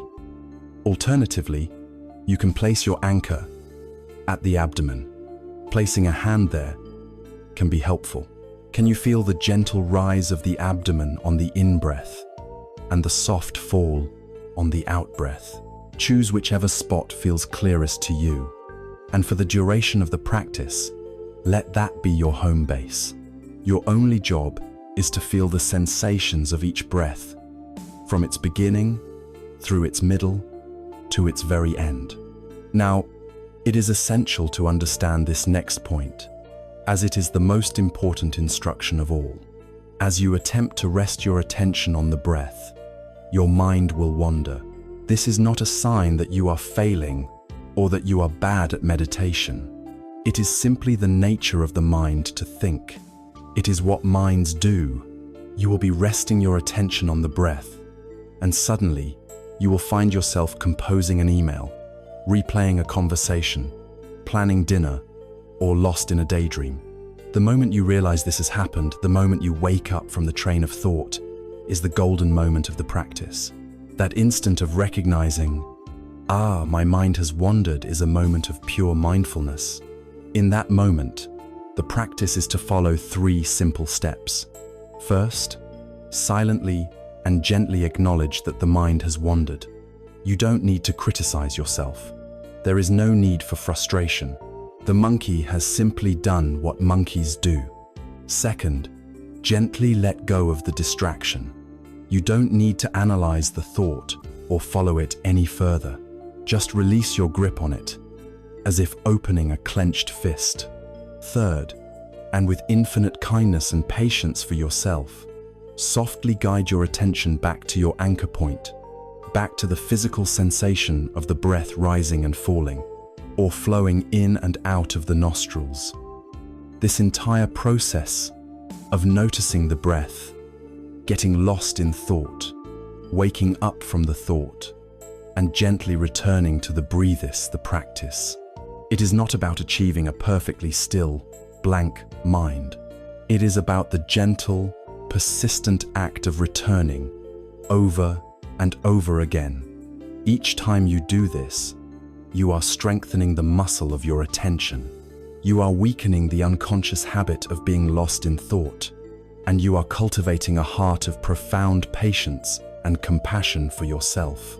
You are training not through force, but through gentleness.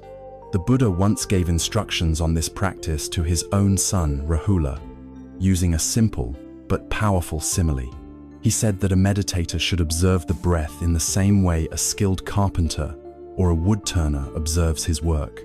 Just as a skilled turner, the Buddha said, when making a long turn, knows, I am making a long turn, or when making a short turn, knows, I am making a short turn. So too, a practitioner, when breathing in long, knows, I am breathing in long, or when breathing out short, knows, I am breathing out short. The beauty of this instruction is its simplicity and precision. It is not about judging the breath. A long breath is not better than a short breath. It is simply about knowing what is happening, as it is happening, without a layer of commentary or judgment. It is about cultivating an intimate, moment-to-moment relationship with the simple reality of your own life breath. This practice is not just a psychological exercise. It has a profound effect on your physical body. When you are stressed or anxious, your sympathetic nervous system is activated.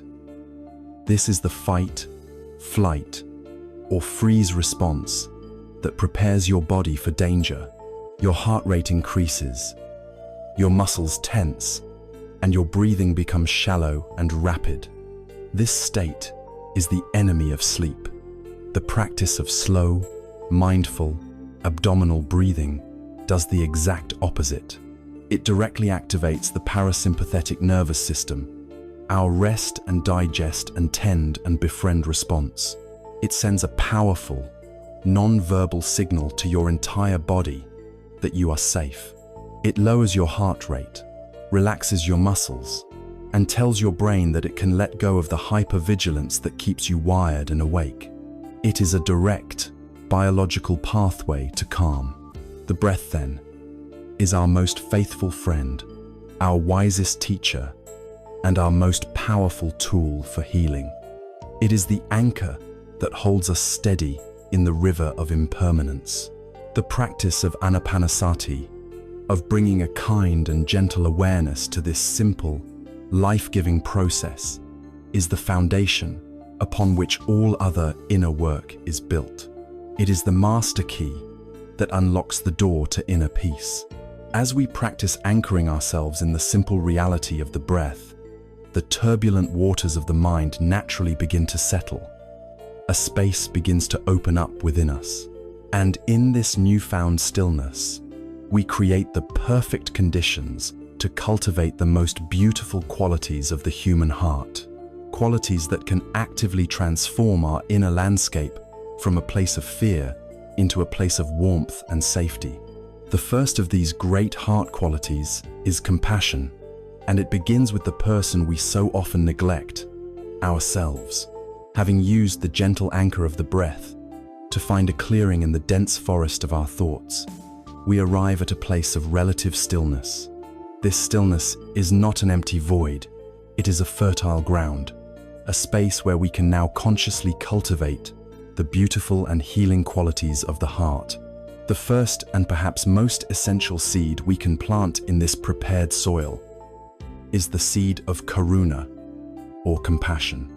Compassion is often misunderstood in the West as a form of pity, a condescending sorrow for another's misfortune. But in the Buddhist understanding, karuna is something far more profound and powerful. It is the quivering of the heart in response to suffering. It is a deep, resonant empathy, a feeling with the pain of another or with our own. But it does not stop there. This deep feeling is fused with a powerful aspiration, the sincere wish that this suffering may come to an end. It is a quality that is both tender and courageous, soft and strong. Before we can hope to extend genuine compassion to others, we must first learn to offer it to the one person who is with us every moment of our lives, and who is so often the target of our harshest judgments, ourselves. Most of us live with a relentless inner critic. It is the voice in our head that keeps a running tally of all our mistakes, our failures, and our perceived inadequacies. It is the voice that whispers, "You're not good enough. You should have known better. Why can't you be more like them?" We would never dream of speaking to a friend in this way, yet we subject ourselves to this brutal inner monologue day after day. This inner critic is the primary archer of the second, third, and fourth arrows we learned about. An event happens the first arrow and immediately the critic begins its assault, layering shame, guilt, and anxiety on top of the initial pain. At night, when the distractions of the world fall away, this voice can become a roaring tyrant, turning our bed into a courtroom where we are endlessly prosecuted for the crime of being imperfectly human. We lie there, tense and miserable, at war with ourselves, and then wonder why sleep will not come. Sleep is a state of surrender, of vulnerability, and it is impossible to surrender in a war zone. The antidote to this inner tyrant is the practice of self-compassion. This is not self-pity or self-indulgence. It is the conscious choice to treat ourselves with the same kindness, care, and understanding that we would offer to a dear friend who was suffering. It involves three key elements. The first is simply self-kindness.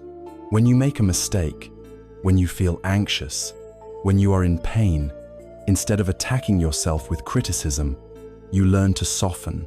You learn to speak to yourself with words of comfort and reassurance. The second element is a recognition of our common humanity. The inner critic thrives on isolation, making us feel that our struggles are ours alone, a sign of our unique deficiency. Self-compassion reminds us that suffering, failure, and imperfection are part of the shared human experience. Kisa Gautami was liberated from her clinging when she realized her loss was not hers alone. When we realize our anxiety or our feelings of inadequacy are shared by millions of others, the burden of shame begins to lift. The third element is mindfulness, the balanced awareness we have already been cultivating. It is the ability to hold our painful thoughts and feelings in spacious awareness, without ignoring them, but also without being consumed by them. To practice this, we can use gentle phrases and gestures. When you are lying in bed and a wave of anxiety hits, you can place a hand gently over your heart, a simple physical gesture that can soothe the nervous system. And you can offer yourself silent phrases of kindness. First, you can mindfully acknowledge the pain. This is a moment of suffering. This is really hard right now. This simple validation is itself a powerful act of kindness. Then, you can connect with common humanity. Suffering is a part of life. Other people feel this way too. Finally, you can offer yourself kind wishes. May I be kind to myself in this moment. May I give myself the compassion that I need. May I accept myself just as I am. This is not an attempt to make the pain go away, but to change our relationship to it. We are learning to hold our own pain with the tenderness of a loving parent holding a crying child. There is a powerful story from the life of the Buddha that demonstrates the true, hands-on nature of compassion. One day, as the Buddha and his devoted attendant, Ananda, were walking through the monastery, they heard a faint groaning sound. Following it, they found a monk who was gravely ill with dysentery, a foul and debilitating disease. He was lying alone in his own filth, soiled and helpless. The other monks, perhaps out of fear of contagion or simple revulsion, had neglected him completely. He was abandoned in his suffering. The Buddha, upon seeing this wretched scene, did not turn away. He did not simply offer words of comfort from a distance. Without a moment of hesitation, he turned to Ananda and said, "Go and fetch some water." While Ananda did so, the Buddha, the great enlightened teacher, gently began to wash the sick monk's body with his own hands. Together, they cleaned the monk, changed his soiled robes, moved him to a clean bed, and gave him food and water. They tended to him with the utmost care and respect. After the monk was comfortable, the Buddha gathered the other monks together. He did not scold them with anger, but with a clear and powerful compassion. He taught them a lesson they would never forget. "Monks," he said, "you have no mother here. You have no father here to care for you. If you do not care for one another, who else will? Let this be known. Whoever would tend to the sick and suffering, it is as if they are tending to me. And whoever would tend to me should tend to the sick." This story reveals that compassion is not a lofty, abstract idea. It is a practical, engaged, and sometimes messy act of alleviating suffering. The most profound lesson, however, is the Buddha's identification with the sick monk. In caring for the most wretched and neglected being, one is caring for the highest potential within all of us. This is an invitation to see our own suffering in a new light. When we are sick, when we are anxious, when we are lost in despair, we are that sick monk. The practice of self-compassion is the practice of becoming the Buddha in that story. It is learning to tend to our own suffering body, our own pained mind, with that same gentle, non-judgmental, hands-on care. When we learn to do this, we fundamentally transform our inner world. We stop being our own worst enemy and start becoming our own most trusted friend and caregiver. The war within begins to subside, and a truce is declared. We learn to hold our difficulties in a vast, warm space of acceptance. And in this inner sanctuary of kindness, our agitated nervous system can finally receive the message that it has been waiting to hear. You are safe. You can rest now. The armor of tension can be laid down, and the body and mind can finally be given permission to surrender to the deep, healing peace of sleep. Compassion, especially for ourselves, is therefore not a weakness or a luxury, but a fundamental necessity for a peaceful life. It is the radical practice of becoming our own best friend, our own gentle caregiver, transforming our inner world from a battlefield into a place of refuge. From this warm ground of compassion, which meets suffering with a sincere wish to heal, a related and equally beautiful quality can now blossom. This is the quality of loving kindness, a boundless sense of well-wishing, not just for those who are suffering, but for all beings, starting once again and always with ourselves. It is the active cultivation of a friendly and benevolent heart. From the warm, receptive ground of self-compassion, which learns to meet its own pain with tenderness, an even more radiant quality of the heart can be cultivated. If compassion is the heart's response to suffering, this next quality is the heart's proactive wish for happiness and well-being. It is known as Metta in the Pali language, often translated as loving kindness. Metta is not the conditional, romantic, or sentimental love that we often speak of. It is something far vaster and more stable. It is a boundless, unconditional, and impartial friendliness, a sincere and heartfelt wish for all beings, without exception, to be happy, to be safe, and to be at ease.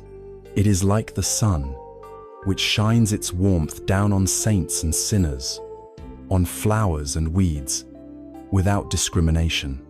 To practice metta is to learn how to become that sun. It is a direct and powerful antidote to the poison of hatred, aversion, irritation, and its close cousin, fear. The cultivation of metta, known as metta bhavana, is a systematic practice of opening the heart in expanding circles. It begins always in the place where all true change must start, with ourselves. It is a fundamental principle that you cannot truly wish for others what you are unwilling to wish for yourself. You cannot pour from an empty cup. So, the practice begins by finding a comfortable posture, allowing the breath to be natural, and gently turning your attention inward. You might recall a time you acted with genuine goodness, or think of a beloved pet, or a person who has shown you unconditional kindness, allowing that feeling of warmth to arise in your chest. Then, you silently offer phrases of loving kindness to yourself. The traditional phrases are simple and profound. May I be happy. May I be peaceful. May I be safe. May I live with ease. As you repeat these phrases, the goal is not just to say the words, but to connect with the sincere intention behind them, to truly, deeply wish for your own well-being. This first step can be the most difficult for those of us steeped in self-criticism, but it is the essential foundation for all that follows. Once you have established a current of warmth and friendliness for yourself, you then expand the circle. You bring to mind a benefactor or a deeply loved Onye teacher, a dear friend, a family member. You hold their image in your mind and heart, and you extend the same wishes to them. May you be happy.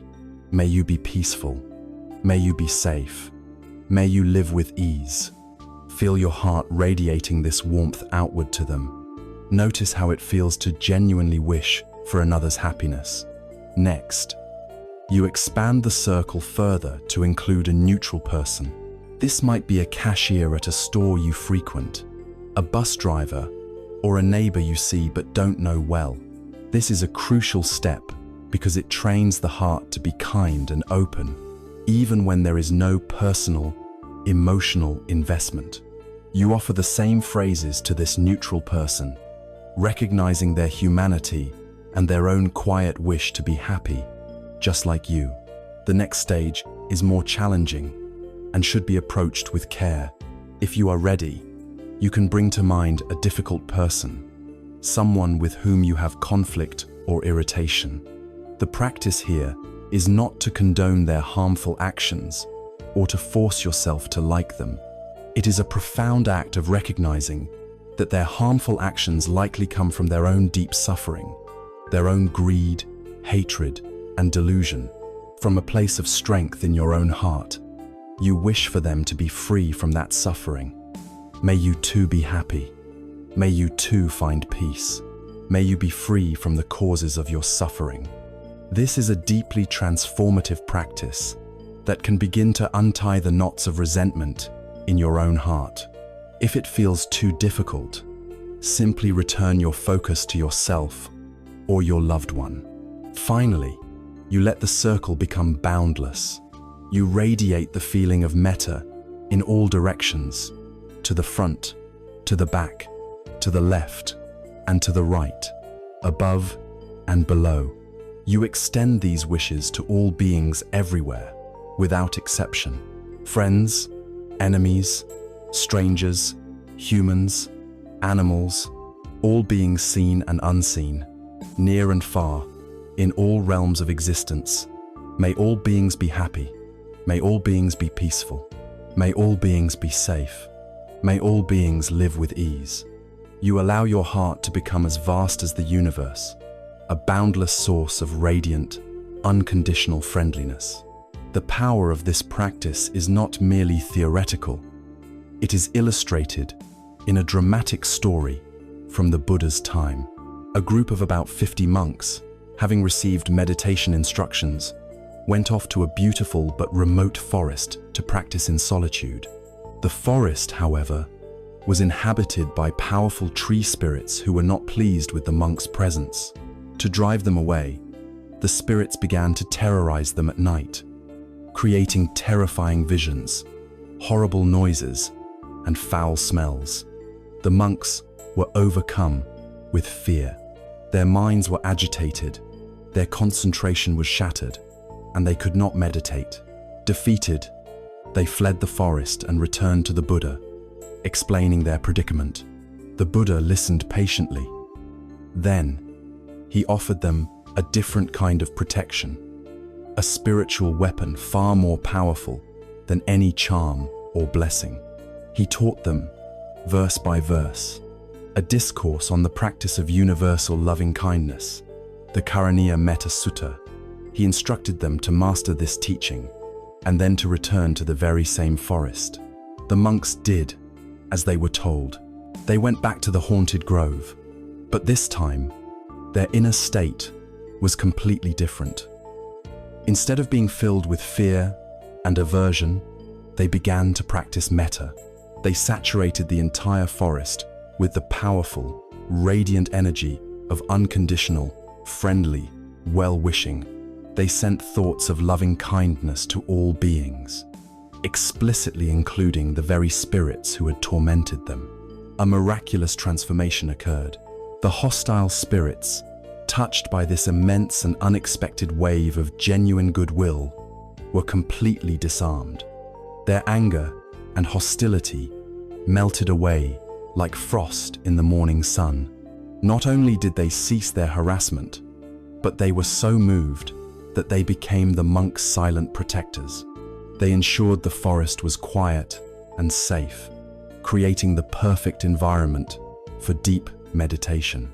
The monks, their hearts now fearless and filled with warmth, were able to practice diligently, and all of them attained deep states of wisdom. This ancient story is a powerful metaphor for our own inner world. At night, our mind can feel like that haunted forest. Our anxious thoughts, our fears, our inner critic, our painful memories, these are the hostile spirits that torment us and make peace impossible. Our first instinct is often to fight them or to flee from them. But as the monks discovered, this only agitates us further. The Buddha's advice is radical. Instead of fighting the darkness, saturate it with light. Instead of resisting the fear, meet it with friendliness. Practicing metta, especially before sleep, is a way of changing the entire atmosphere of the mind. The state of anxiety is cold, contractive, and isolating. The state of metta is warm, expansive, and connecting. It is physiologically impossible for the mind to inhabit both of these states at the same time. One actively displaces the other. When you are genuinely wishing for your own happiness and safety, you are soothing your nervous system. When you are extending warmth to others, you are dissolving the illusion of a threatened, isolated self. Metta softens the sharp, judgmental edges of the mind. It allows us to hold ourselves and the world with a gentle embrace rather than a fearful grip. It transforms our heart from a haunted forest into a safe harbor, a place of refuge. And when the heart feels truly safe, the body and mind can finally let go, surrendering to the profound peace and restoration of sleep. Metta, then, is the active and intentional cultivation of a warm and friendly heart. It is the most powerful antidote we have to the poison of aversion and fear, transforming our inner landscape from a place of conflict to a place of safety, providing the deep sense of well-being that is the very foundation of peaceful rest. We have now cultivated compassion, the heart's tender response to pain, and loving kindness, the heart's proactive wish for happiness. But in a world of constant change, a world of first arrows, how do we maintain our balance amidst the inevitable highs of joy and lows of sorrow? For this, we need a third great quality of the heart, a great stabilizing force called equanimity. We have learned to meet our pain with the tenderness of compassion, and we have learned to actively cultivate a warm and friendly heart through loving kindness. These two wings of the awakened heart allow us to engage with the world with great care and empathy. But a bird cannot fly with two wings alone. It also needs a tail for balance and steering. In the face of life's ceaseless storms, the inevitable first arrows of gain and loss, praise and blame, pleasure and pain, how does the heart maintain its stability? How do we keep from being overwhelmed by the world's suffering or becoming addicted to the sweetness of its joys? The answer lies in the cultivation of the great balancing force of the heart, a quality known as upekkha, or equanimity. Equanimity is perhaps the most misunderstood of the great heart practices. It is often mistaken for indifference, detachment, coldness, or apathy. But true upekkha is not a state of not caring. It is a state of caring deeply, while being rooted in a profound wisdom that frees us from the need to control outcomes. It is a spacious, unshakable, and radiant peace that is not disturbed by the changing winds of fortune. If compassion is the heart trembling in the face of pain, and loving kindness is the heart radiating warmth, then equanimity is the vast, silent, and stable mountain upon which these events take place. It is the deep inner balance that allows us to love, to care, and to act in the world without losing our center. This profound balance is not born from willpower or emotional suppression.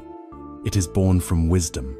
Specifically, it arises from a deep experiential understanding of two truths we have already explored: impermanence and karma. When we truly understand impermanence, anicca, we know that all states are temporary.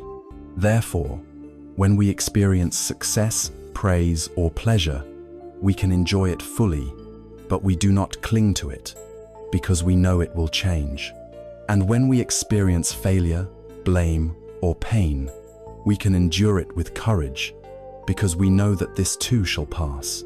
This insight protects us from the violent emotional swings of hope and fear. Furthermore, equanimity is rooted in a wise understanding of karma, or action. We realize that the only thing we have complete control over in this universe is the intention behind our own actions. We can choose to act with kindness, with integrity, and with wisdom in every moment, but we cannot control the results of our actions. The results are dependent on a million other causes and conditions far beyond our command.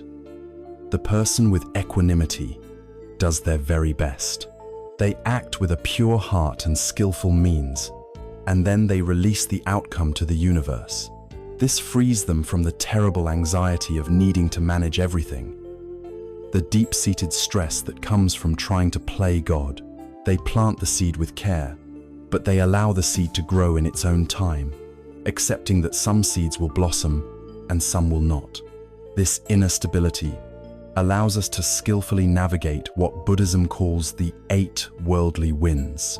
These are the 8 conditions of life that are constantly blowing, threatening to throw us off balance and disturb our peace. They come in four pairs of opposites. The first pair is pleasure and pain. The untrained mind is in a constant, desperate search for pleasant sensations and a frantic flight from painful ones. The second is gain and loss. We are elated when we acquire new possessions, a higher status, or a new relationship, and we are devastated when we lose them. The third is praise and blame. We feel inflated and joyful when people approve of us and speak well of us, and we feel crushed and defensive when they criticize us. The fourth is fame and disrepute. We crave having a good reputation and being well known, and we fear being forgotten, disliked, or shamed.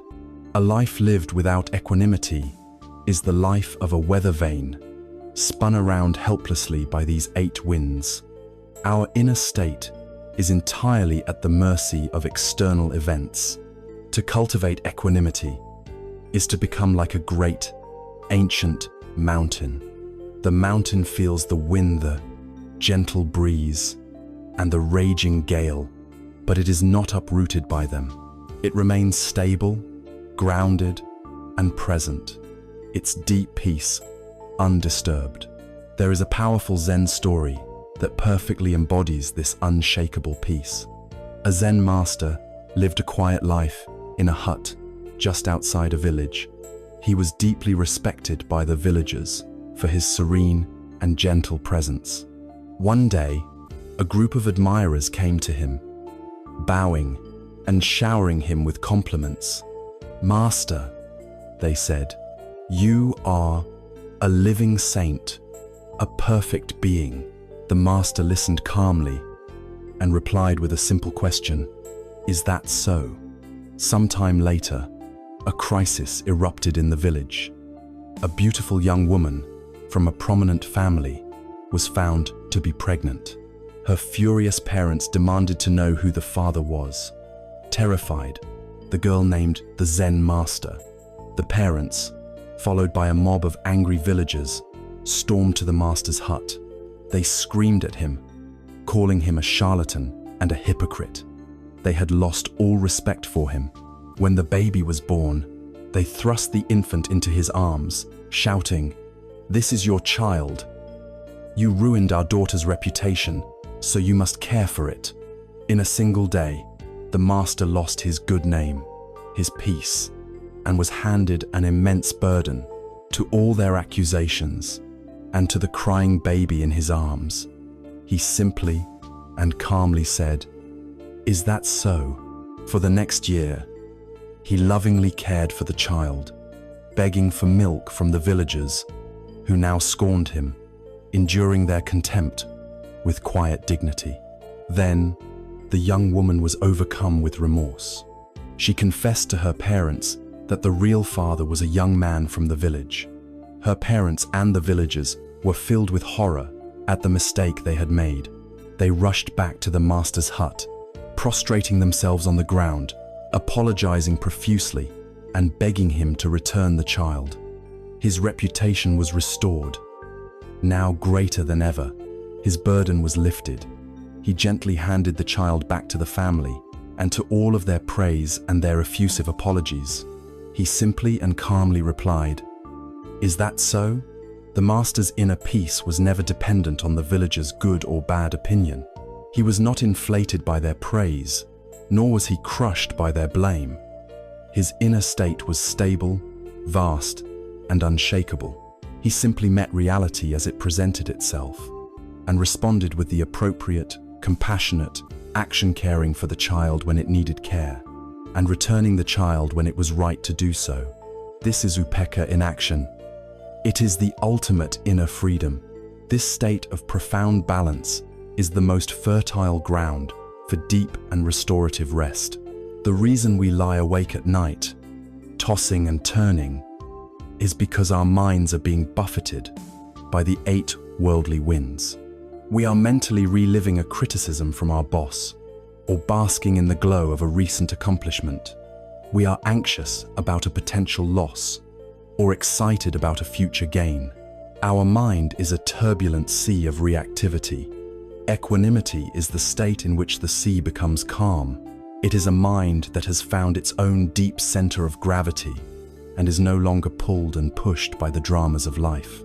When the mind is this stable, this peaceful, this free from the desperate need for the world to be a certain way, it can finally let go. Deep, profound, restorative sleep is the natural and effortless consequence of a mind that abides in equanimity. It is a peace that is not dependent on a quiet room or a comfortable bed. It is a peace that is generated from within, a peace that can hold the whole world in its embrace and remain unshakably at rest. Equanimity, born of deep wisdom, is the great balancer of the heart. It is the unshakable peace that allows us to care deeply without being destroyed by pain, to love fully without being lost in attachment. It allows us to live fully and courageously in the world without being a victim of its unpredictable winds. This profound state of balance, this upekkha, is supported by an even deeper philosophical understanding. It is one thing to be unshaken by the winds of the world, but this stability finds its ultimate root in seeing the very emptiness of the phenomena that blow past us. We must now explore one of the most subtle and liberating teachings of all, the nature of emptiness, or sunyata. Having cultivated a heart of compassion, loving kindness, and the profound stability of equanimity, we arrive at the peak of our philosophical journey. We are now prepared to explore one of the most subtle, challenging, and ultimately liberating teachings on the nature of reality. It is a concept that underpins the unshakable peace of the Zen master and the boundless heart of the Buddha.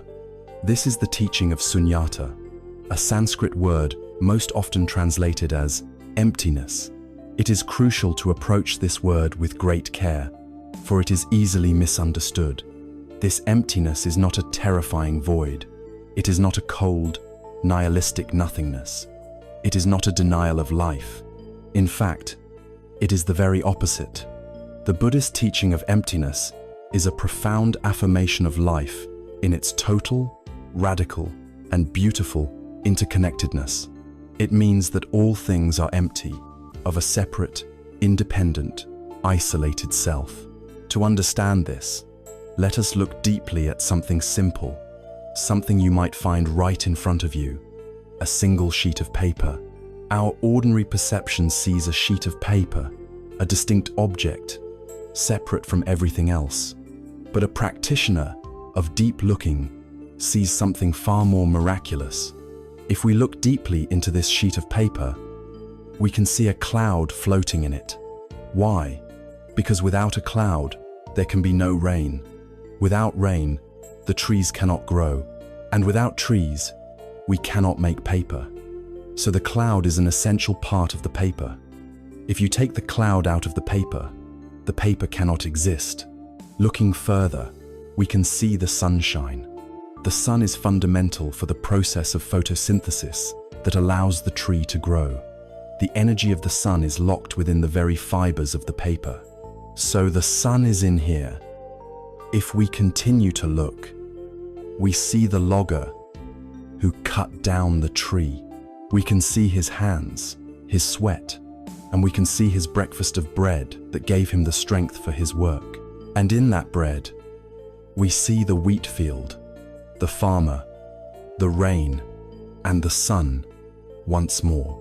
We can see the truck driver who brought the wood to the mill, the factory worker who operated the machine, and the mind of the person who designed that machine. We can see our own parents, for without them, we would not be here to hold the paper. If you were to take any one of these elements out, the sun, the rain, the logger, the farmer's sheet of paper could not be. It is empty of a separate, solitary existence. It is completely full of everything else in the entire cosmos. To be empty, in this sense, is to be full of everything. The great teacher, Thich Nhat Hanh, coined a beautiful word for this reality, into being. This is not just true for a sheet of paper. It is true for you. You, sitting here, experiencing these words, are empty of a separate, independent self. You are full of your parents, your grandparents, and all your ancestors. You are full of the sunlight, the clouds, and the air you are breathing in this very moment. You are full of the farmers who grew your last meal, the teachers who shared their knowledge with you, and the countless beings whose lives have intersected with yours to create the person you are right now. The insight of sunyata dissolves the illusion of a separate self. This understanding is the ultimate antidote to one of the most painful human emotions: loneliness. Loneliness is the suffering of feeling like an isolated, separate self, cut off from the world and from others. But the vision of interbeing reveals that this separation is a trick of the mind. You are inextricably woven into the fabric of life. You are not a lonely island. You are a wave in the great ocean of existence. Your joy is not just your joy. It contains the joy of the sunshine and the food that nourished you. Your pain is not just your pain. It resonates with the suffering of all beings who have ever felt pain. This doesn't diminish your experience. It deepens it. It connects you to everything, replacing the cold feeling of isolation with a warm and profound sense of belonging to the whole of life. There is a wonderful Zen story that illustrates the practical, psychological power of seeing emptiness. A man was crossing a wide, misty river in his small boat. He was in a foul mood, feeling stressed and irritable from the pressures of his day. Out of the thick fog, another boat suddenly appeared and slammed into the side of his. The man's irritation instantly exploded into white-hot rage. He jumped to his feet and began screaming at the other boat. "You fool! Are you blind? Watch where you are going. What is wrong with you?" He was filled with righteous anger, ready to give the careless boatman a piece of his mind. But as he continued to shout, the mist shifted and he could see the other boat more clearly. It was completely empty. There was no one steering it. It had likely broken free from its moorings upstream and was simply drifting with the current. In that instant, all of his anger vanished. It evaporated without a trace. It is impossible to be angry at an empty boat. There is no one there to blame. The insight of this story is profound. We suffer so often because we project a solid, intentional self-absorbment onto the people and events that bump into us. When someone criticizes us, when we lose a promotion, when life doesn't go our way, we believe there is a malicious, separate person or force that is doing this to us. We create a story of a perpetrator and a victim, but the wisdom of sunyata reveals that all beings and all events are like that empty boat. They are collections of conditioned aggregates, driven by the blind currents of their own causes and conditions, their own suffering and confusion. There is no solid, separate, evil self in there who is consciously trying to harm you. When we see this clearly, our anger, resentment, and sense of personal injury can dissolve, just as the man's rage did on the river. We are no longer a victim of circumstances, but a wise observer of an impersonal, interconnected process. Our minds are often in turmoil because they are full of solid-seeming concepts that we cling to: me, mine, success, failure, good, bad. We treat these mental labels as if they are ultimate realities. The practice of seeing emptiness is the practice of seeing the constructed, transparent, and interdependent nature of these concepts. As our clinging to them loosens, the mind naturally becomes more spacious, more flexible, and more peaceful.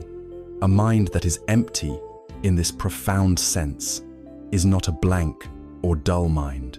It is a mind that is open, bright, and free, no longer imprisoned by the rigidity of its own fixed ideas. This is the mind that can truly be at ease, the mind that can finally rest. Sunyata, this vision of a reality that is empty of separation and full of interconnected life, is not a void to be feared, but a home to be returned to.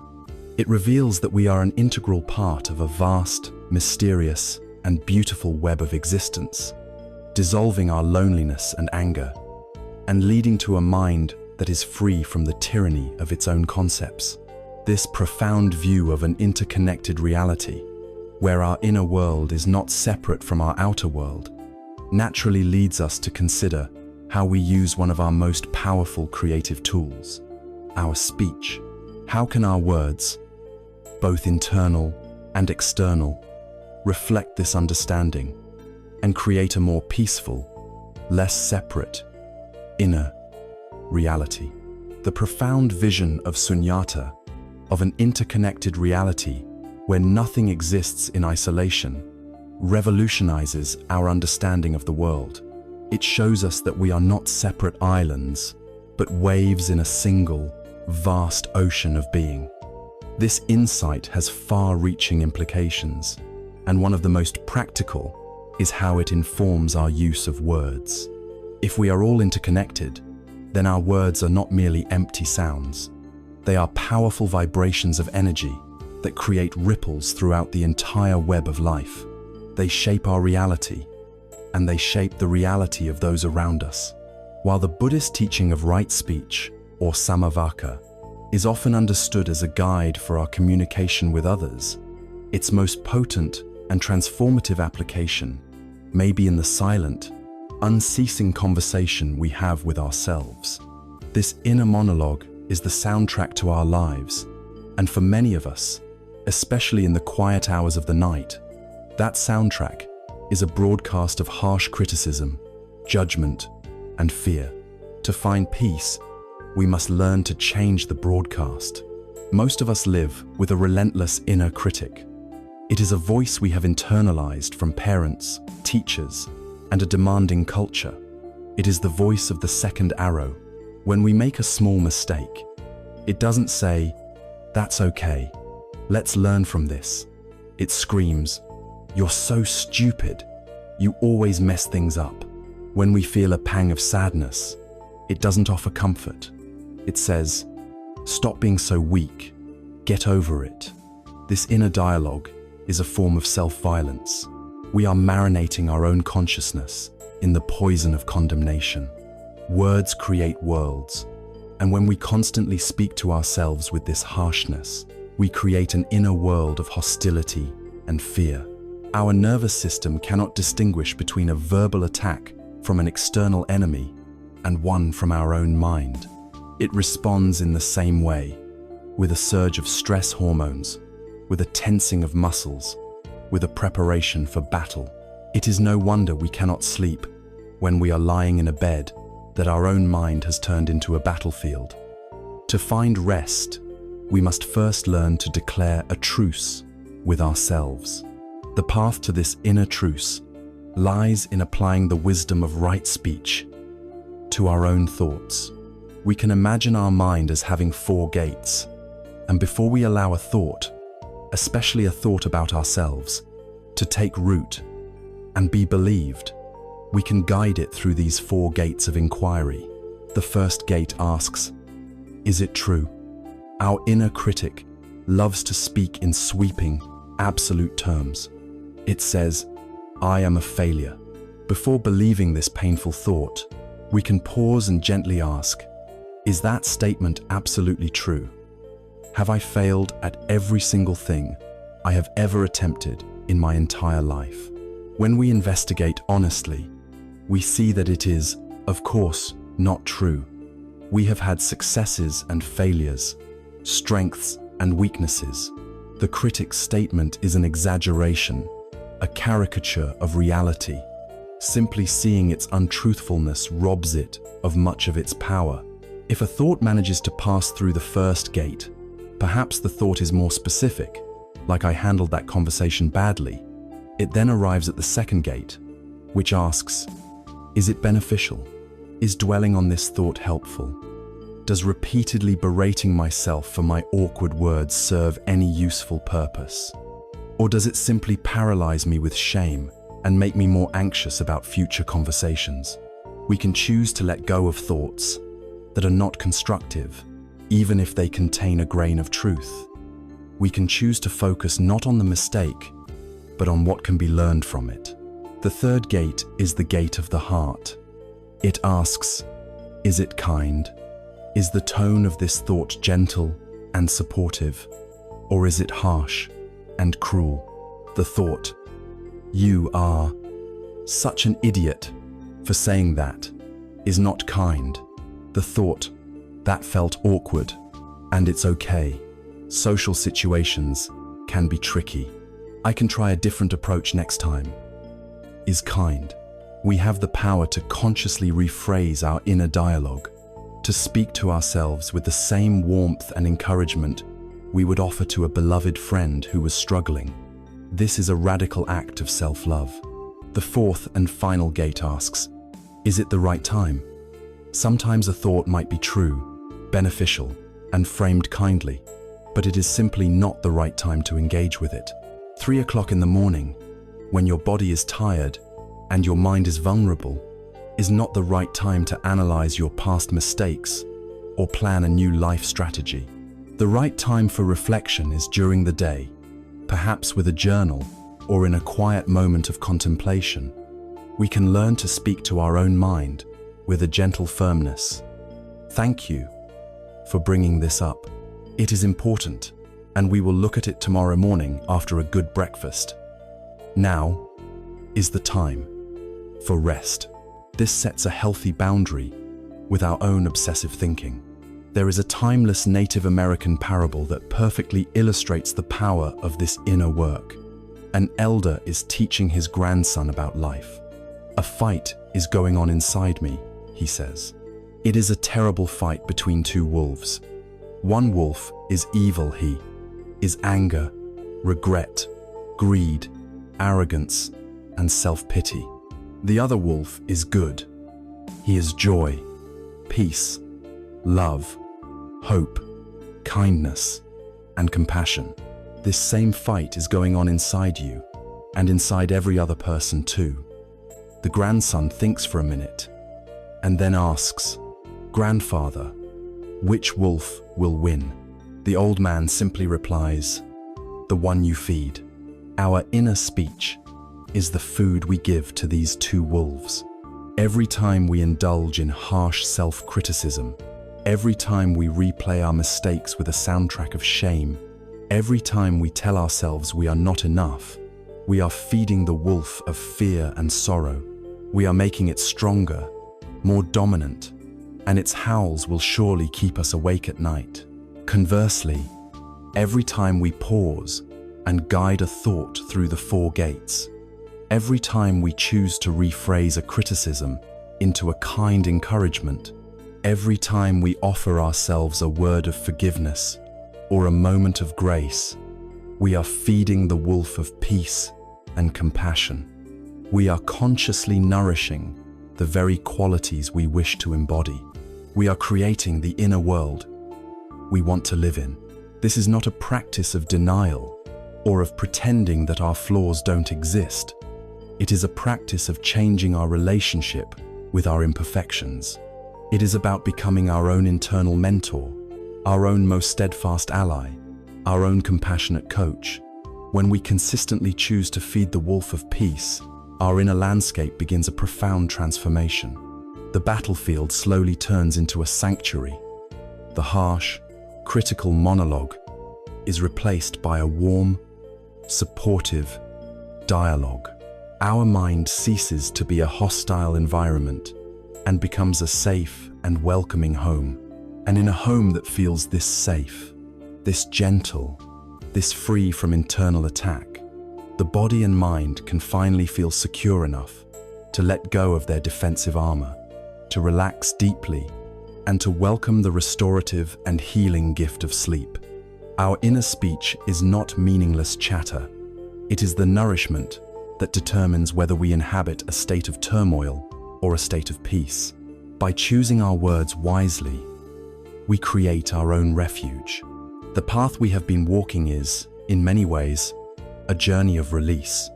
We have learned to loosen our grip on the past and the future. We have seen the wisdom in letting go of the idea of a solid, permanent self. We have explored how to release our resistance to impermanence and our habit of harsh self-talk.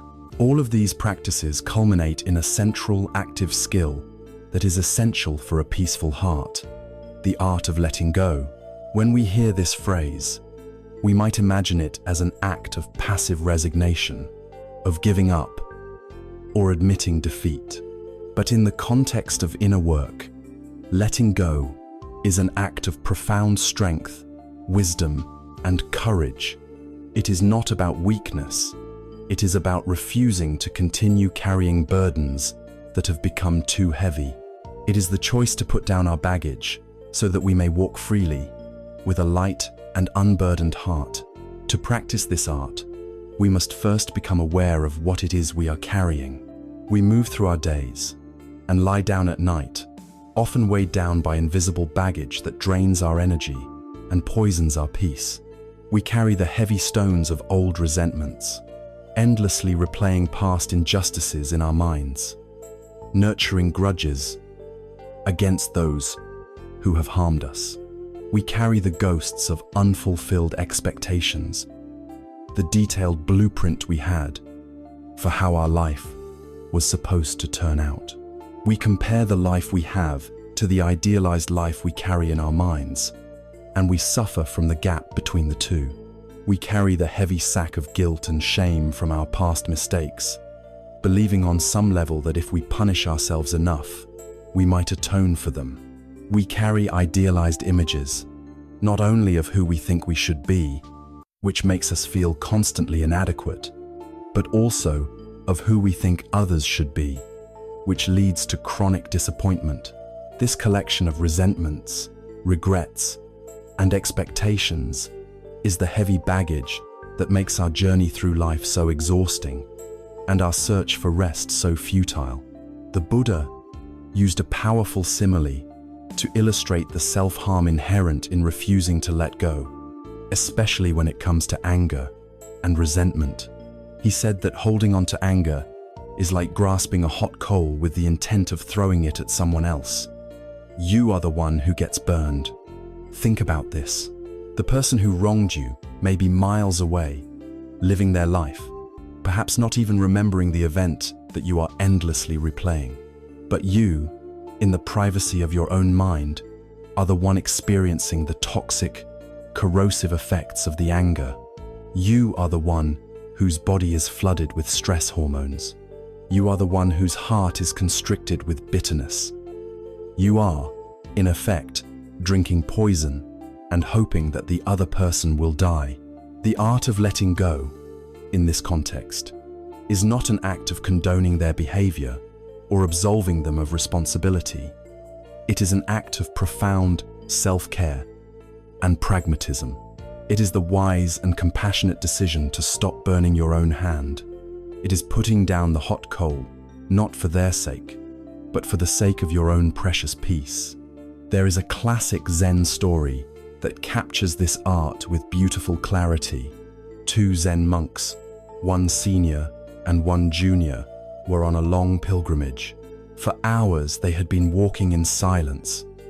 They came to a river where the recent rains had washed out the bridge. A beautiful young woman in a fine silk kimono stood on the bank, wringing her hands in distress, unable to cross the muddy, fast-flowing water without ruining her clothes. The junior monk, a very serious and devout man, strictly observed the monastic vows which forbid monks from touching women. He walked right past the woman, averting his eyes. The senior monk, however, stopped. He saw the woman's predicament. Without a word, he walked over to her, gracefully lifted her into his arms, carried her across the turbulent river, and gently set her down on the dry ground on the other side. She bowed to him in gratitude, and he simply nodded and continued his journey. The junior monk was aghast. He was utterly scandalized by what he had witnessed. He followed his senior, his mind a raging storm of judgment. How could he do that? He fumed to himself. It is a flagrant violation of our most sacred vows. He is impure. What a terrible example. For hours, as they walked on, the junior monk nurtured his indignation, replaying the scene in his mind, building his case, feeding his sense of righteous anger. Finally, miles down the road, unable to contain his turmoil any longer, he burst out, "Brother, I have to say something. I cannot understand how you could have done that back at the river. We are forbidden to go near women, let alone pick one up and carry her in our arms. How could you break your vows so blatantly?" The senior monk stopped walking and looked at his agitated junior. There was no defensiveness in his eyes, only a calm and gentle compassion. He replied softly, "Brother, I set that woman down by the river miles ago. Are you still carrying her?" This story perfectly illustrates the art of letting go. We are all, so often, the junior monk. An event happens, an argument, a disappointment, an injustice, and long after the event is over, we continue to carry it in our minds. We carry the anger, the judgment, the story of what happened, and it poisons our present moment. The senior monk, on the other hand, embodies wisdom. He responded skillfully and compassionately to the reality of the situation as it was, and then he let it go completely.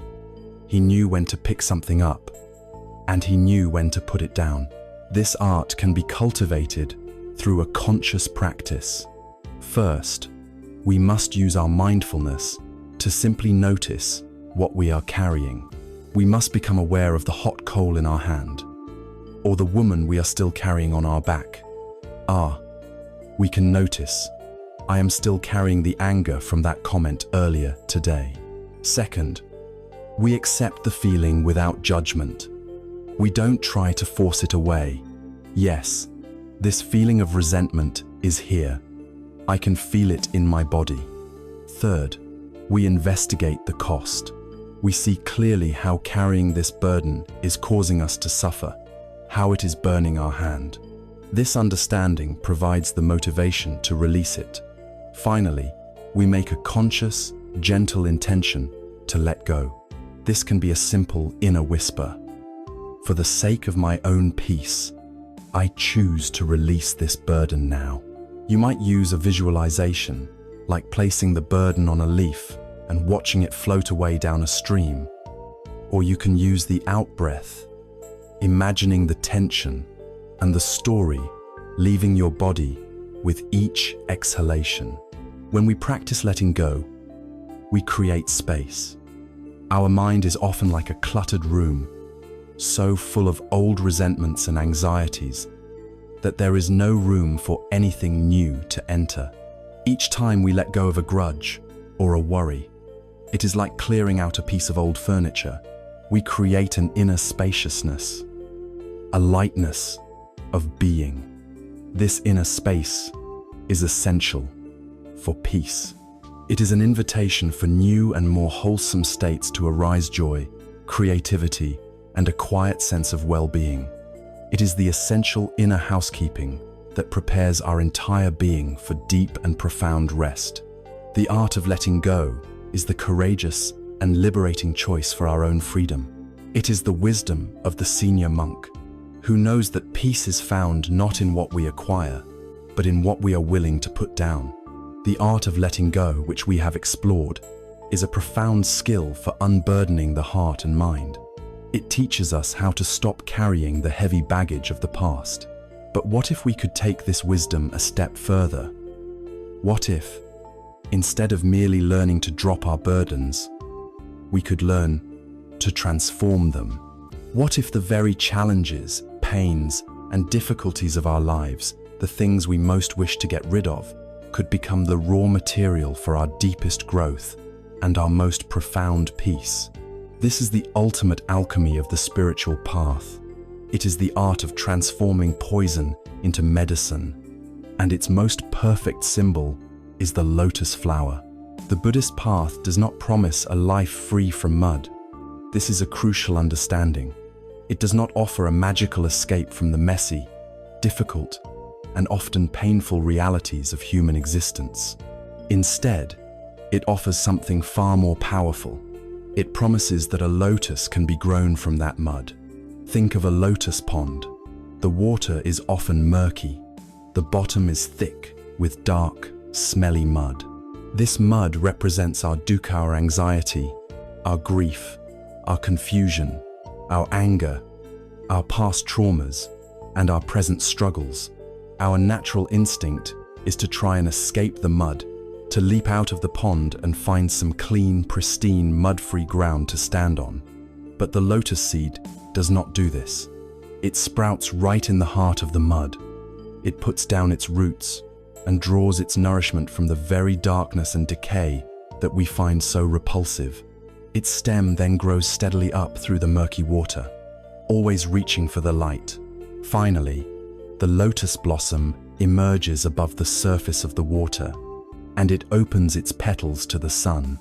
It is radiant, beautiful, fragrant, and completely unstained by the mud from which it came.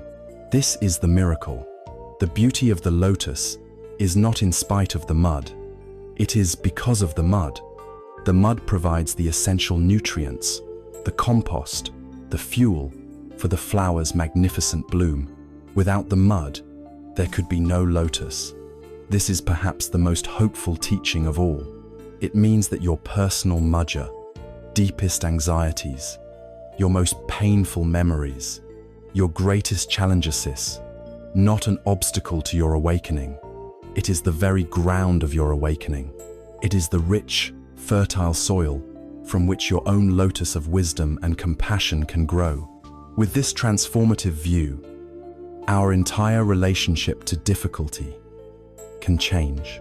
Let us consider the very problem that may have brought you here: a sleepless night. The ordinary mind, the mind that fears the mud, sees a night of insomnia as a disaster. The inner critic goes into overdrive. This is terrible. I am failing at sleeping. I will be useless tomorrow. I can't handle this. This is the second arrow of resistance and fear. But the alchemical mind, the mind that sees the potential for a lotus, can reframe the experience entirely. It can see the sleepless night not as a curse, but as a rare and precious opportunity. It is a silent, solitary retreat that you did not have to pay for. It is an extended period, free from all external distractions, to simply be with yourself and to practice. It is a quiet laboratory where you can observe your own mind with curiosity. It is a sanctuary where you can practice your breathing, feeling the simple, steady rhythm of life. It is a peaceful time when you can fill your heart with compassion for yourself and radiate loving kindness out into the silent world to all the other beings who are also awake and struggling. The sleeplessness itself becomes the meditation object. By shifting our perspective, we transform the ordeal into a practice, the poison into a medicine. This alchemical approach requires us to change the fundamental question we ask when faced with adversity. The mindset of a victim asks, "Why is this happening to me?" This question inevitably leads to feelings of resentment, bitterness, and self-pity. It positions us as a passive, helpless target of a cruel universe. The question of a wise practitioner is different. It asks, "What is this trying to teach me?" This single shift in language changes everything. It transforms us from a passive victim into an active and curious student. It opens the door to growth. When we are faced with a sudden loss, instead of only feeling the pain, we can ask, "What is this teaching me about impermanence and attachment?" When we are confronted with our own mistake, we can ask, "What is this teaching me about humility and the need for greater mindfulness?" Every difficulty becomes a lesson from the university of life, and we are here to learn. This perspective is especially powerful when it comes to the difficult people in our lives. We all have people who push our buttons, who criticize us, who anger or betray us. We naturally see them as obstacles to our happiness. But from the alchemical viewpoint of the Mahayana tradition, these people can be seen as our greatest teachers. They are sometimes called adversarial bodhisattvas, enlightened beings in disguise, whose difficult behavior is a compassionate gift designed to accelerate our own growth. A person who constantly irritates you is a master teacher of patience. A person who unjustly blames you is a world-class instructor in the art of equanimity.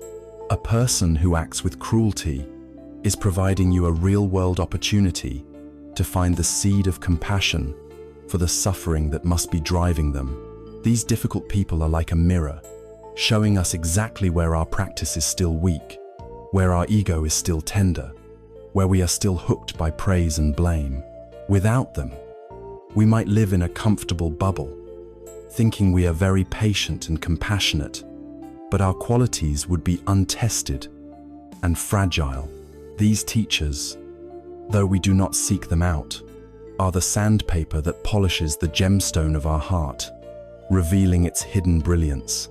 Therefore, on the spiritual path, nothing is wasted. Every moment, every experience, especially the most painful and challenging ones, can be composted and transformed into the nourishment for our wisdom and compassion. The goal of this path is not to arrange a perfect, problem-free life, but to become the kind of person who is strong enough, wise enough, and open-hearted enough to grow from the problems that inevitably arise. We learn to stop running from our own mud. We learn to see its value, its potential, and we find the courage to plant the seed of our awakening right in the middle of it, trusting in the sun of our awareness and the waters of our practice to bring forth a beautiful and unexpected bloom. This is the ultimate expression of spiritual hope and human potential, the profound and mysterious ability to transform the poison of our suffering into the medicine of our liberation. The profound understanding that our entire life, with all its messiness and challenges, can be our path to awakening, brings a new sense of purpose and peace. We are no longer just trying to escape discomfort. We are learning to transform it. With this alchemical perspective in our hearts, we can now turn to the most practical and sacred art of preparing for sleep. For many of us, the transition from the busy world of doing to the quiet world of being is not a gentle glide, but a crash landing. We work, worry, and stimulate our minds right up until the last moment, then switch off the light and expect our agitated system to instantly find peace. It rarely does. The wisdom of this path teaches us to approach this transition not as an afterthought, but as a mindful and deliberate ceremony. We can create a sanctuary, a sacred space both in our environment and in our mind, that sends a clear and gentle signal to our entire being that it is now time to rest. This process begins about an hour before you intend to sleep, with the creation of an outer sanctuary. Your bedroom should be a space dedicated to rest and restoration, not a multi-purpose entertainment and work hub. The first, and perhaps most crucial, ritual in our modern world is the digital sunset. The blue light emitted from our phones, tablets, and computer screens is a powerful signal to our brain that it is still daytime, actively inhibiting the production of melatonin, the hormone that governs our sleep cycle. But the effect is more than just biochemical. These screens are portals to worlds of agitation, comparison, news cycles, and social drama. They pull our attention outward, scattering our energy and filling our minds with content that is the very opposite of restful. The practice, then, is to consciously and deliberately declare an end to screen time at least an hour before bed. This act is not a deprivation. It is a profound gift of kindness to your own nervous system. It is the beginning of the journey inward. With the digital world turned off, you can turn your gentle, mindful attention to your physical space. A cluttered room often contributes to a cluttered mind. So, the act of tidying your bedroom can become a moving meditation. As you fold a piece of clothing, do it with full attention. As you put a book back on its shelf, do so with a sense of completing the day. As you smooth the sheets and fluff the pillows, do it with the clear intention of creating a calm, orderly, and inviting space for rest. Dim the lights. Perhaps light a candle with a calming scent like lavender. The goal is to create an environment that feels safe, peaceful, and devoted to its sacred purpose, which is your deep rest. Your outer world reflects your inner world, and by consciously creating outer order and calm, you are sending a powerful message to your inner being to do the same.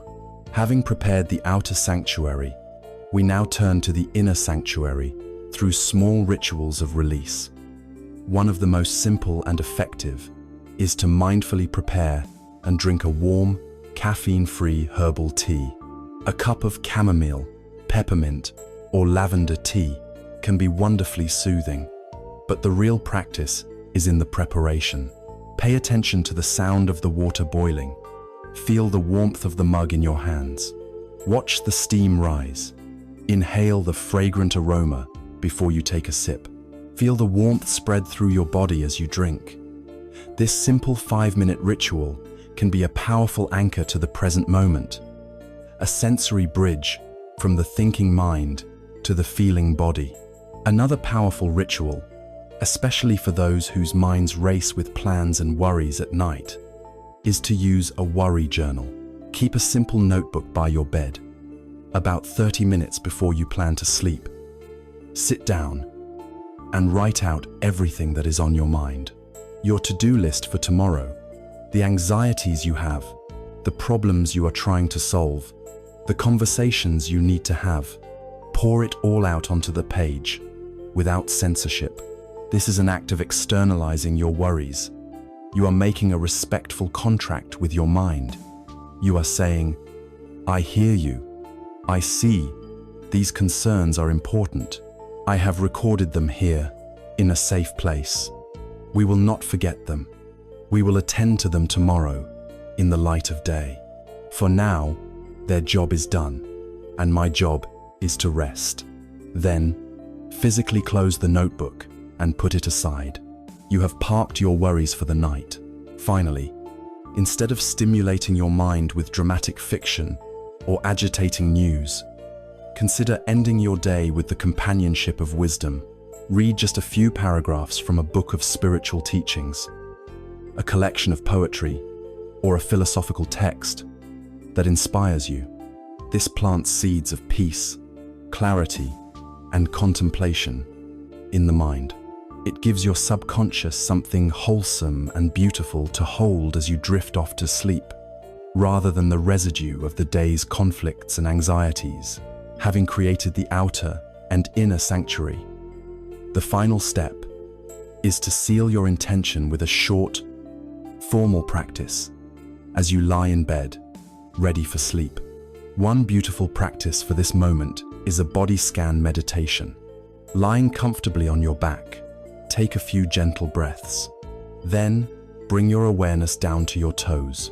You don't have to do anything, just feel whatever sensations are there: warmth, coolness, tingling, or perhaps nothing at all.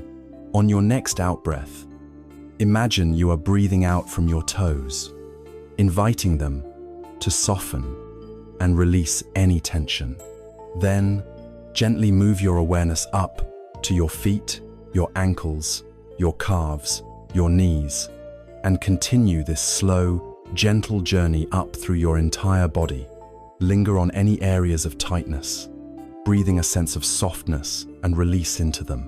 This practice deeply relaxes the physical body and anchors the mind in present moment sensation, guiding it away from anxious thought. Alternatively, you can conclude your day with a short, loving-kindness practice. Lying in the peaceful sanctuary you have created, place a hand over your heart. Offer a few simple phrases of metta to yourself. May I be happy. May I be safe. May I be peaceful. May I sleep deeply and awaken refreshed.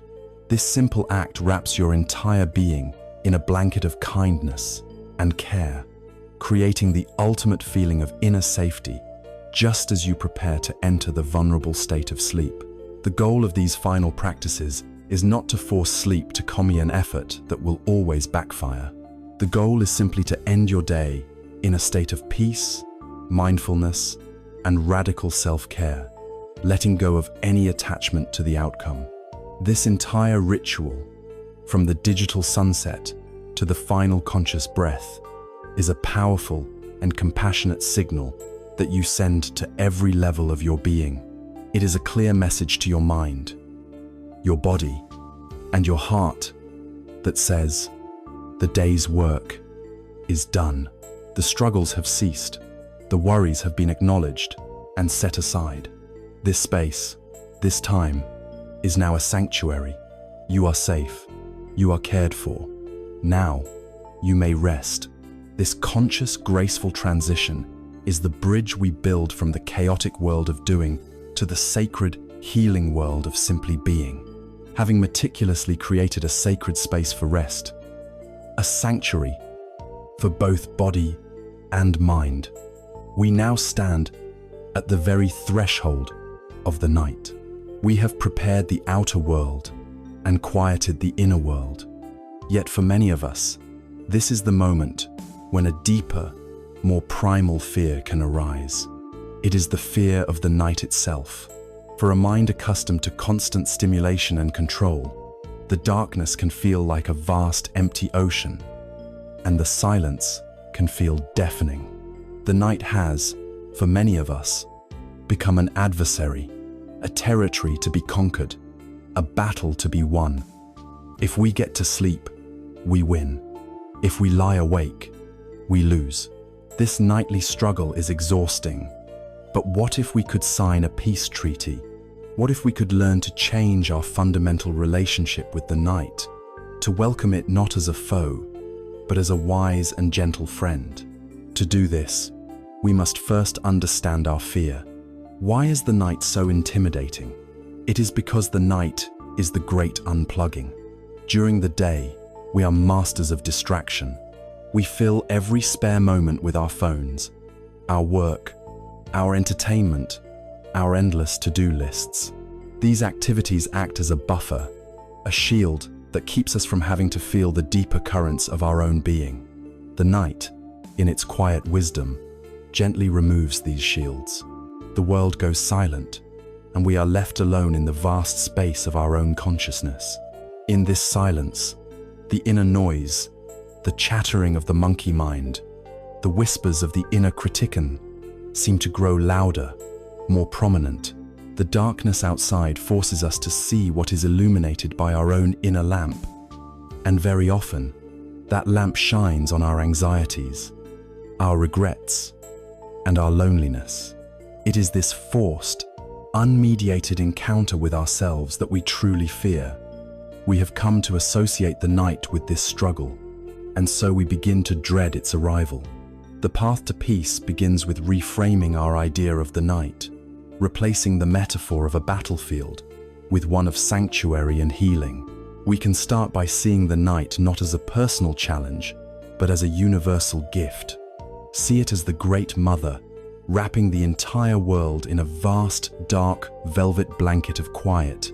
At this very moment, the trees are resting, the birds are silent in their nests, the soil is restoring its vitality. The entire symphony of life has shifted from the busy music of doing to the deep, resonant drone of being. By entering the night, we are not entering a battle. We are simply rejoining this ancient, natural rhythm of rest. We are allowing ourselves to be held and nourished by this deep, maternal quiet that has supported all life since the beginning of time. We can also change our relationship with darkness itself. Our culture often equates darkness with negativity, with evil, with the unknown. But darkness is also the state of the womb, the warm, protected space where we were formed. It is the rich, dark earth where a seed must be buried in order to germinate. It is a space of profound potential, of healing, of things coming together in unseen ways before they are ready to emerge into the light. We can learn to feel the darkness in our room, not as threatening, but as a soothing, healing balm for our overstimulated senses. As you lie in bed, you can practice feeling a sense of gratitude for the night. You can feel gratitude for the darkness that allows your tired eyes to finally rest. You can feel gratitude for the silence that allows your ears to rest. You can feel gratitude for the comfort of your bed that supports your body. This simple shift from fear to appreciation can fundamentally change the chemical reality of your experience, replacing the stress hormones of anxiety with the gentle neurochemicals of contentment and safety. There is a beautiful story of a young student who was terribly afraid of the dark. He could not sleep without a lamp burning, for he imagined the darkness to be a menacing entity filled with monsters. He went to his Zen teacher and asked for help. The teacher, being wise, knew that to simply switch on a bright light for the student would be to offer a temporary solution that taught nothing. Instead, he handed the student a single, small candle and a book of matches. His instruction was this: "Tonight, I want you to go into the darkest meditation hall. Sit in the total darkness for a time. Feel your fear. Then, I want you to light this candle, but do not use its flame to try and banish the darkness. Use its small light to explore the darkness." The student, though frightened, did as he was told.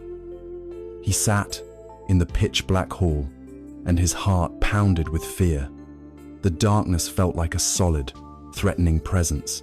Then, with trembling hands, he struck a match and lit the small candle. The flame was tiny, but its light was steady. He held it up and looked around. He saw the wooden pillars of the hall, the floorboards, the grain of the wood. He saw that the corners of the room were not filled with monsters, but were simply corners. He moved the candle around, and a profound realization dawned on him. The darkness was not a thing. It was not an aggressive entity that was trying to attack him. The darkness was simply the absence of light. It was a vast, empty, quiet, and peaceful space. And he realized that he did not need to fight it. He had his own small light, the light of his awareness that he could carry with him. And that was enough. His fear dissolved, not because the darkness went away, but because his relationship to it had been utterly transformed. This is the key to our own nights. Our calm, mindful awareness is our candle. And when we wake in the middle of the night at 2 or 3 in the morning, as so many of us do, first reaction is usually panic. "Oh no, I'm awake. This is a disaster. I'll never get back to sleep." This is the fear of the dark. The practice is to meet this moment differently. Instead of panicking, we can light our small candle of awareness. We can welcome the moment. Hello stillness. Hello quiet. We can see this period of wakefulness not as a failure, but as a special invitation to practice in the most profound silence imaginable. We can feel the gentle rhythm of our breath. We can send thoughts of loving kindness to all the other people in our city, in our country, in the world, who are also awake at this very moment, creating a silent community of shared experience. We can welcome this quiet visitor of wakefulness as a friend, without demanding that it leave. And in that welcoming, in that absence of struggle, we create the perfect conditions for rest to naturally return when it is ready. By consciously changing our relationship with the night from one of adversarial struggle to one of friendly welcome, we transform our experience. The darkness ceases to be a threat and becomes a healing balm. The silence ceases to be empty and becomes full of peace. And the moments of wakefulness are no longer failures, but precious opportunities for the deepest practice. When we can finally rest in the friendly darkness of the night, we can learn to trust its restorative power, knowing that this period of letting go and healing will inevitably be followed by a new beginning. The great cycle completes itself, and so we now turn our hearts toward the hope that is born with every new dawn. Having learned to create a sanctuary in our homes and in our hearts, and to welcome the quiet darkness, not as a foe but as a friend, we stand at the final threshold of our nightly journey. We have learned to rest in the gentle embrace of the night, trusting its restorative power, and just as surely as the earth turns, this period of surrender and release is inevitably followed by a new beginning. We now turn our hearts toward the profound and resilient hope that is born with every new dawn. The first rays of light that touch the horizon are not just an external event. They are a mirror for the inner dawn that is possible for each of us in every moment. This entire journey, which may have begun as a simple quest for a good night's sleep, has become something far deeper. We began by meeting the chattering monkey mind and naming the anxiety that haunted our quiet hours. We learned to sit on the bank of the river of our thoughts, watching them flow by without being swept away. We traveled back in time to gently release the burdens of yesterday and journeyed forward to make peace with the uncertainties of tomorrow. We looked courageously into the face of our fundamental dissatisfaction, our dukkha, and we identified its causes in the deep-seated poisons of greed, hatred, and delusion. We saw how the habit of attachment binds us to suffering, how the illusion of a solid self fuels that attachment, and how the truth of impermanence offers us both poignancy and freedom. We learned to practice the alchemy of the heart, cultivating compassion for our pain, loving kindness for our well-being, and a profound equanimity in the face of life's storms. We have, in essence, undertaken a pilgrimage to the very center of our own being. Through this, a crucial insight emerges. Restful sleep is not the goal, it is the prize. It is the natural, effortless consequence of a mind that is no longer at war with itself. To chase sleep is to push it further away, for the chase itself is an act of striving and anxiety. The real goal is the cultivation of a wise and compassionate mind. When the mind is at peace, when the heart is open, when the body feels safe, sleep arrives as a welcome guest, not as a quarry to be hunted. The journey to find peaceful sleep has, by necessity, become the journey of self-knowledge. To understand why we cannot rest is to understand the very nature of our mind. And that understanding is the beginning of all wisdom. The night before he became the Buddha, Siddhartha Gautama sat beneath a great Bodhi tree, resolved not to rise until he had found the end of suffering. As he sat in deep meditation, he was assailed by the Lord of Illusion, the tempter known as Mara. This was not a battle with external demons. It was the culmination of his own inner struggle. Mara represents the deepest patterns of our own minds.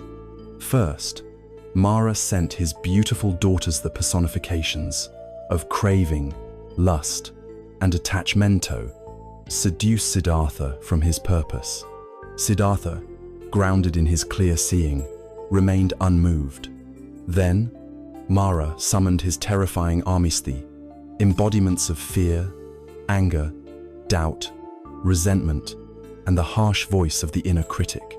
They fired a storm of arrows at him, but as they neared the presence of Siddhartha's unshakable peace, The flaming arrows transformed into lotus flowers, falling harmlessly at his feet.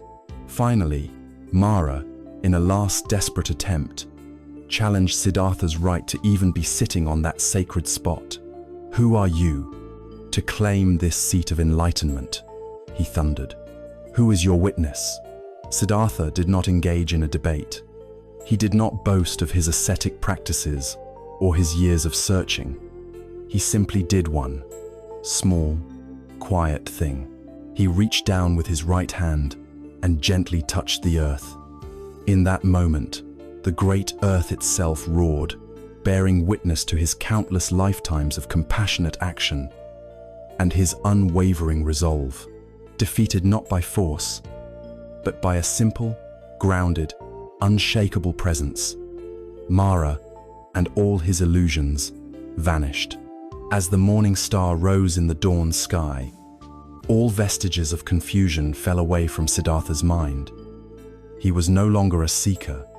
He was the Buddha, the awakened one. Our own long, dark nights of the soul can be seen as our personal encounter with Mara. Our cravings, our anxieties, our regrets, our self-doubt, these are Mara's armies. They fire their arrows of fearful thoughts at us. Our practice is not to fire back. Our practice is to be like the Buddha. We sit still. We stay present. We touch the earth by returning our awareness to the simple, solid reality of our body and our breath. We witness the thoughts, the fears, the temptations, and we allow them to be there without believing them, without fighting them. And in doing so, we discover that they have no real power over us. The arrows turn to flowers. The fearful apparitions are revealed to be empty illusions. And the coming of the morning light feels like our own small, personal enlightenment, a release from the nightmare of our own unexamined mind. The ultimate hope of this path does not lie in a distant future. It lies in the here and now. The Buddha's great enlightenment is mirrored for us in every single breath. Each in-breath is a birth, a new beginning.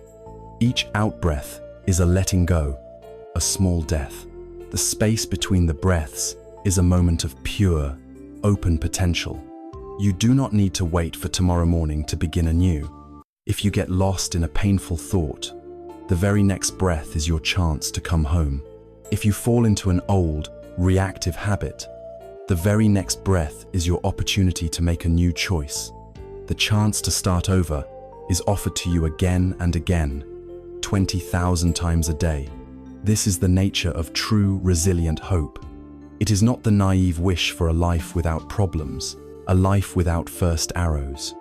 That life does not exist. True hope is the quiet, unshakable confidence in our own capacity to meet whatever life brings. It is the confidence that we have the tools to work with our own mind, to hold our own heart, and to find our own deep center of peace, regardless of external circumstances. It is the knowledge that within us, just like the Buddha, is a place of stillness that is stronger than any army of fear. And so, our journey through the long night of the soul finds its release in the gentle light of a new day. We see that every moment holds the promise of a new beginning, a chance to awaken. The great cycle of practice and rest, of effort and release, is now complete. Let us now gather the wisdom of this entire journey, summarizing the path from restlessness to peace, and reaffirming the profound truth that lies at its heart. We began this journey together, in the quiet desperation of a sleepless night, lost in the chaotic forest of a restless mind. We have walked a long and sometimes challenging path since then. We started by simply meeting and naming the chattering monkey mind, and then learned to sit peacefully on the bank of the great river of our thoughts. We traveled into the past to loosen the grip of yesterday's ghosts, and journeyed into the future to make peace with its uncertain shadows. We looked directly into the nature of our dissatisfaction our dukkha, and uncovered its roots in the poisons of greed, hatred, and delusion. Along the way, we discovered the liberating truths of impermanence and the illusion of a solid self, learning that we are not static objects, but flowing, interconnected processes. And with this wisdom, we began to plant new seeds in the garden of the heart, cultivating compassion, loving kindness, and the unshakable balance of equanimity. We learned the art of letting go, the alchemy of transforming our mud into a lotus, and the grace of welcoming the night as a friend. Through this entire pilgrimage, a profound truth has quietly revealed itself. Our quest was never truly about sleep. The desperate hunt for sleep is a form of craving, another source of suffering. The real journey was, and is, about peace. It is about cultivating a mind that is no longer at war with itself or with the fundamental nature of reality. Peace is not a distant destination to be reached when all our problems are solved. It is not the absence of noise, or pain, or difficulty. It is an internal capacity, a sanctuary we build within ourselves, moment by moment, breath by breath. It is the ability to hold the joy and the sorrow, the pleasure and the pain, the light and the darkness, in the vast open space of a compassionate and wise heart. And from that profound inner peace, restful sleep arises, not as a prize to be won, but as a natural gift, a gentle and effortless surrender. And so you are left, not with a magic formula, but with a path and with tools. You are not a helpless victim of your own mind. You are the sky, not the clouds. You are the one holding the candle in the darkness. You are the gardener who can choose which seeds to water. Tonight, when you lie down to rest, you have a choice. You can enter the old and exhausting battle, struggling against your thoughts and demanding that peace arrive. Or you can try something new. You can meet your mind with kindness. You can anchor yourself in the simple, honest reality of your breath. You can welcome the quiet and the darkness as old friends. You can offer yourself the compassion you so freely offer to others. The path to peaceful sleep is the path of awakening, and it begins right now, in this moment, with this breath. May you be happy, may you be peaceful, and may you rest well.